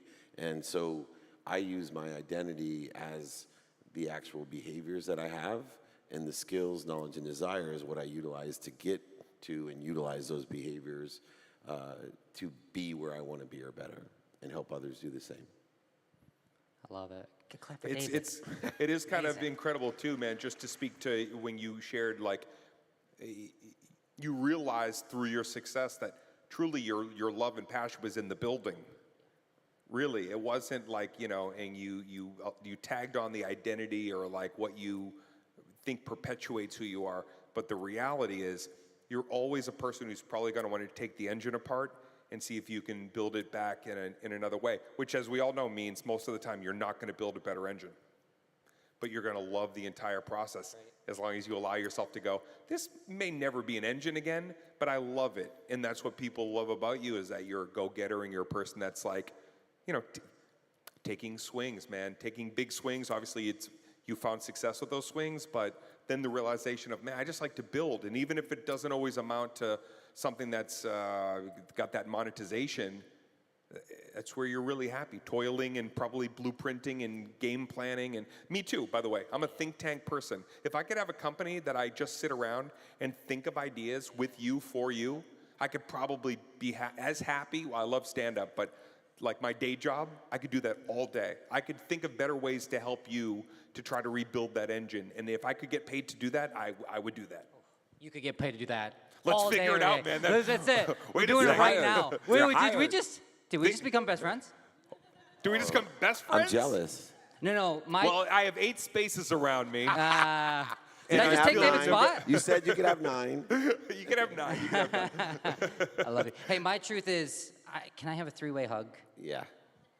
A 3-way hug. Wait a second. Yeah, that means you. Now we got 10. This is awkward for everybody else, but I'm not awkward. Thank you, man. Love you, man. That was Appreciate really it. Thank you. fantastic. Right on. Thank we you so appreciate much. the All question. right, Thank give it you up so for much. Jeff, Appreciate it. everybody. Jeff. Nice job. Thanks again, Jeff.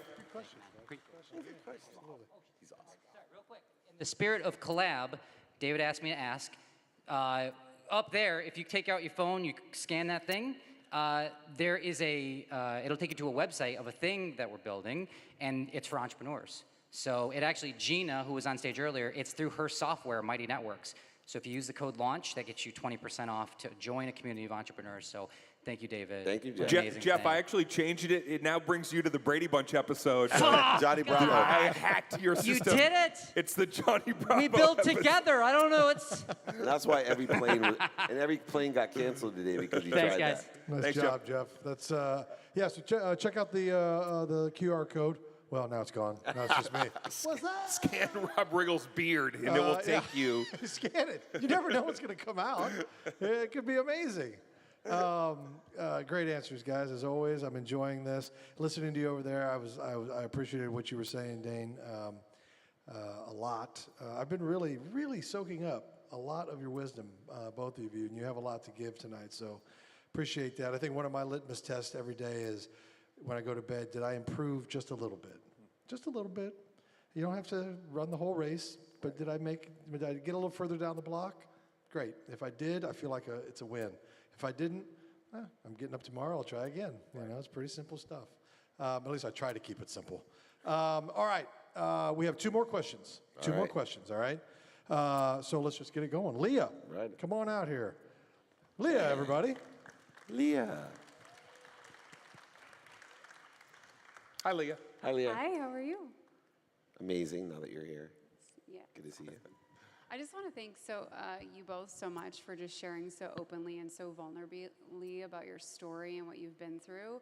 The question that I have for both of you is you've both achieved so much success, but you've also, went through some challenging failures in your life. When I see people that are on the fence and sometimes on the sidelines of their life and they're afraid to reinvent themselves after failure, I think there's so many people here that are achieving really great things, and there's also people that are sitting back just waiting for it to happen.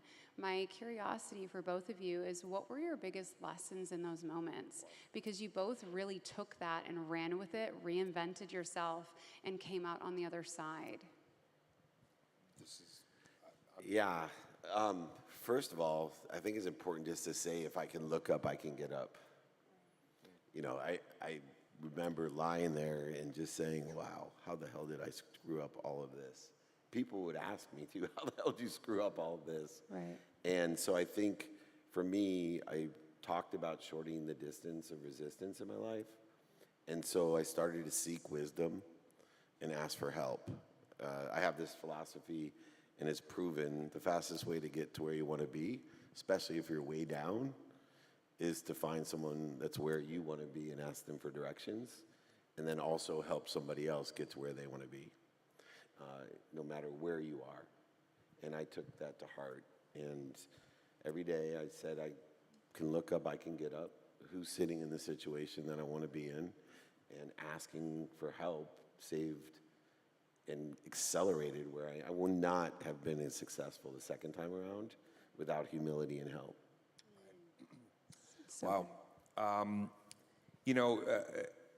I've been working on a documentary that David's familiar with the last couple of years, telling the story of how at like literally the highest echelon of my career, my brother, who was also my business manager, I had to put in prison because he was not only, he was stealing, but it was a betrayal that once you hopefully see the doc, it was a minefield moment in my life. So it was almost like the highest pipe dream of a career, but I was in like hull crush depth abyss personally. And yet, as a person that I think before I even knew it was always just like seeking that feeling that I talk a lot about tonight, of being like really present. When it happened, and I can't unfortunately speak too much about it because of the documentary contract with these people, but what I can tell you in answering your question is, the day that it happened, well, a lot happened, but outside of just quite literally feeling like I was just collapsed on the floor of my apartment that I was living in at the time in West Hollywood, for the first time in probably what at that point was 15 years of my life, I was realizing this happened. He isn't the person that I know and that I grew up with, but almost immediately identified that this cloak of lies and negativity was gone. You know, they say like the truth will set you free. And even though I was a puddle and destitute, you know, and humiliated, quite frankly, you know, I was really humiliated. That was probably harder than anything, was feeling like, oh, the whole industry or the eyes of the world, you feel like everybody's watching you when you're in the, you know, public eye.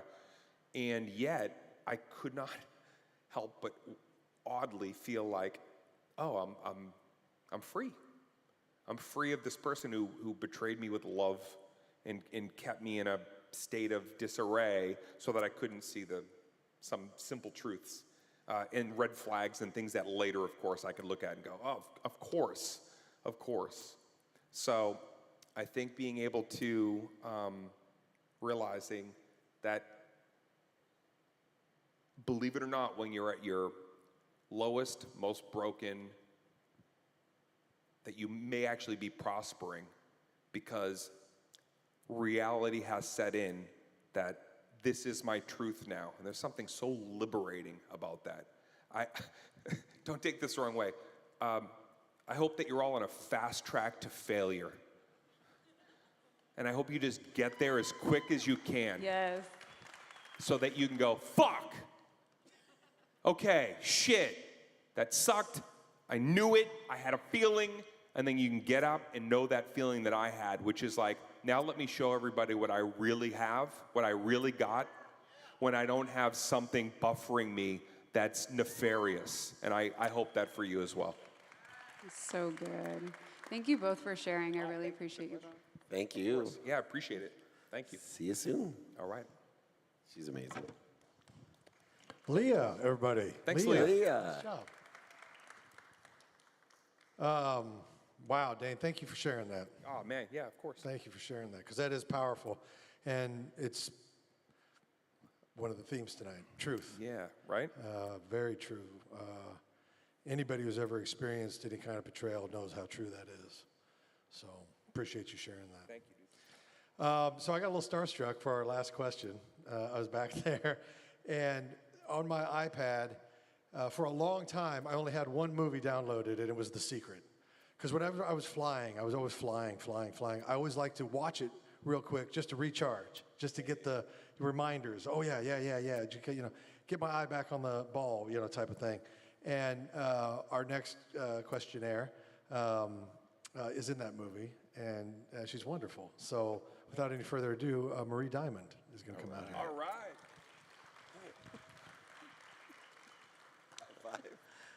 Hi, Marie. Hello, hi, gentlemen. So, I want to end perhaps with a very vulnerable question. So, I do believe that the more we let go of pain and regrets and guilt, the more we grow our inner power. And so, is there something still in you, or perhaps a technique that you're using to be able to let go, or is there something right now you feel you have not forgiven, you haven't let go of, that you feel is really showing up in your life?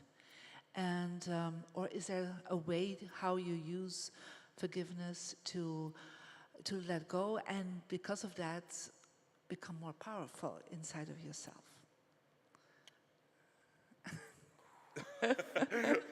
I mean, the most powerful thing in the world is that true, you know, especially forgiveness of self. Wow. I can answer very quickly. Go ahead, answer. I still have some forgiving to do. I definitely feel like there's some places in my life where I probably, you know, what is that like? It petrified in me, you know, it hardened, but I'm chipping, you know, especially with faith, with my wife, with incredible new people, with the idea that like even my worst moments can enhance. To be honest, I feel like I'm on a great run. I feel the happiest and healthiest at the same time that I've been in a long time, and it's been for many years that I can say that.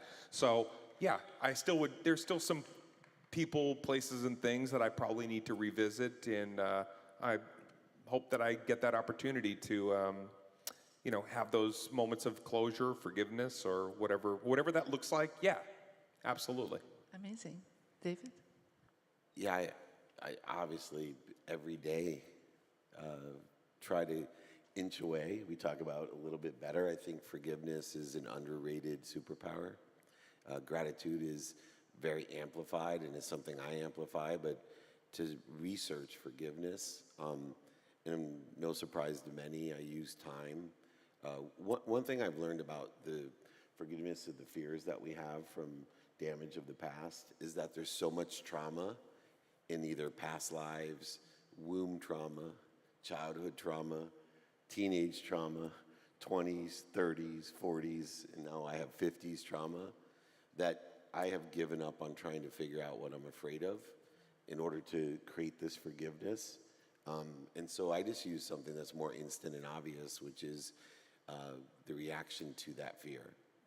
And so I constantly forgive myself every day when I react to fear and identify it with patterns. So a need to be offended is one that I have. A need to be right, a need to be separate, inferior, superior, anxious, frustrated, angry, guilty, resentful.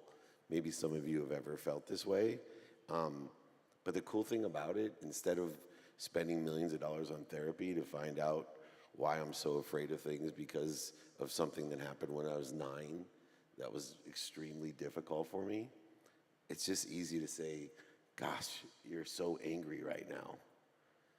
And instead of resisting it and going over it, under it, through it, lying to it, manipulating it, cheating it, or worse, denying it, I've learned just to stop from Just people to like let it go? and breathe. And then I remember, and recollect my faith that I know where I want to be or better. And so I have a minutes and moments strategy. And people say, how can I cure feeling guilty? Well, how much time did you spend feeling guilty today? Quantifiably, okay, an hour and a half, spend an hour and 29 minutes feeling guilty tomorrow. Eventually you won't feel guilty. But it's instant and obvious. But I don't think anyone could live and not say they don't have people to forgive, circumstances that all are relative to self. And, I wish I could have been a better father and a better husband for the first 7 years of my life, because I know I was better. But like you, Dane, man, we're on a roll, a serious roll, and we're both simp, which means whipped. We adore our wives, and I can tell you, in my life, nothing's more important. That if my marriage is not right, nothing is right for me. And I go right to forgiveness and say, what did you do? Yeah. And forgive yourself. So you think gratitude and letting go are like two important superpowers? Superpowers, yeah, for sure, and you've taught me that. And anyone, by the way, I started using Maria Diamond, the app. It's like a simple, pragmatic tool with colors and directions to utilize the energy for business and life. So download that sucker. I like easy cheat codes. This woman is an easy cheat code. And just so you know, I don't know if you know this, Maria, I'm in the second movie in Netflix, Beyond the Secret. And I will tell you, it's not nearly as good as The Secret. Some of the same people, though. And I'll add, I think that also, like, what I've really, I think is something I'm so incredibly proud of myself is the discipline of not letting myself get into moments where I will need to later forgive or seek forgiveness. I'm talking about living and having that ability to face face yourself, face the music, however, whatever good, bad metaphor. And I had something happen recently, and within a 24-hour period less, I had to streamline it and really think about, like, I knew my process to go through it and go, oh, wait, I was thinking of this completely from how I felt and I saw the error in my ways, and I could quickly go and not have to let something harden. So discipline and keeping yourself honest, keeping yourself present. Some of the old school forgiveness, It's sometimes because it's scary. It's hard to sit with somebody, knee to knee and look and do what I used to call, because I had a bunch of these where I call hard conversation. I'd like to have a hard conversation with you. I did this with 12 people in my life, where I wanted to be more present and honest with who I was, and I wanted to keep their feet to the fire, and I was going to ask some hard questions of them. Some of those relationships got better from, looking at each other and having this. Some of them were emotional, and some of them ended. It was the season of, but we knew that we'd gotten what we needed in that journey, and doesn't mean can't pick up later, but that discipline, the discipline, so you don't have to get to a place where you're contemplating being forgiven or vice versa. And I'm sorry, and also the hardest part, which is when you want or expect somebody to come to you, and it's their moment to like fall on the sword, and you're not going to get it, and being able to know that's okay too. That's harder. That's harder. That's harder. Thank you so much. Thank Thank you very much. The legend, Thank you. Marie Diamond. Marie Diamond. Wow. Gentlemen, what an evening. Wow. What an evening. There is so much wisdom and so many notes that I've got back there that I don't want to forget. I sincerely don't want to forget some of the things I heard tonight because it was articulated really well. And I've done all the Tony Robbins. I've done everything you can imagine under the sun. I still, every day, wake up, I read, like I was saying earlier. So the input never stops, but sometimes you just hear something that you've heard 100 times before, but it was articulated in such a way that it never leaves you. So I appreciate that, because I heard a couple of those tonight. So thank you both very much. Appreciate that. How about you all? Did you all enjoy the evening? Awesome. Well, listen, I want to ask both of you, if before we leave, if you will just share some of your parting thoughts about tonight, about some of the themes, about some of the messages, about some that struck you tonight that we want us all to drive home thinking about all weekend, not just tonight, but all weekend, something that we're going to carry with us. And I also want to give a quick message to everybody out here. When Dane and David are done, the ushers will show you, but there's going to be a meet and greet for everybody somewhere. I don't know where, but somewhere back there, but the ushers will show you where to go. So there is going to be a meet and greet afterwards, but right now I want to give it back to you guys so you can wrap it up. And also just thank you very much for tonight. Thank you. Rob Riggle, amazing. Thank you, Rob. Thank you. I love this because I always ask for a takeaway, and one of the most frustrating things about speaking, teaching, and mentoring is someone will come up to me all the time and say, oh my God, your book changed my life. That speech changed my life. And my automatic question is why? And then you get sometimes, because we feel an emotional aftertaste, but we really haven't a takeaway. And I'm always happy if you just have one takeaway from an experience like this, something that you can hold on to and utilize and empower others with. And for me, by far, the takeaway of tonight is the truth vibrates the fastest. And when I say that, everything vibrates. The earth vibrates the slowest, then plants, animals, humans, sound, light, and then thought.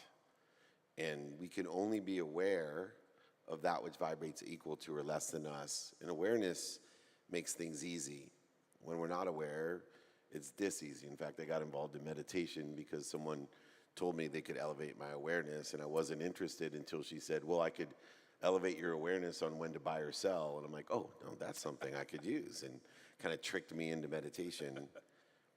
But that same person told me at that time what vibrates the fastest, what thought vibrates the fastest. And as I listened to you, where my takeaways came from, everything resonated with how important it is to be truthful to self.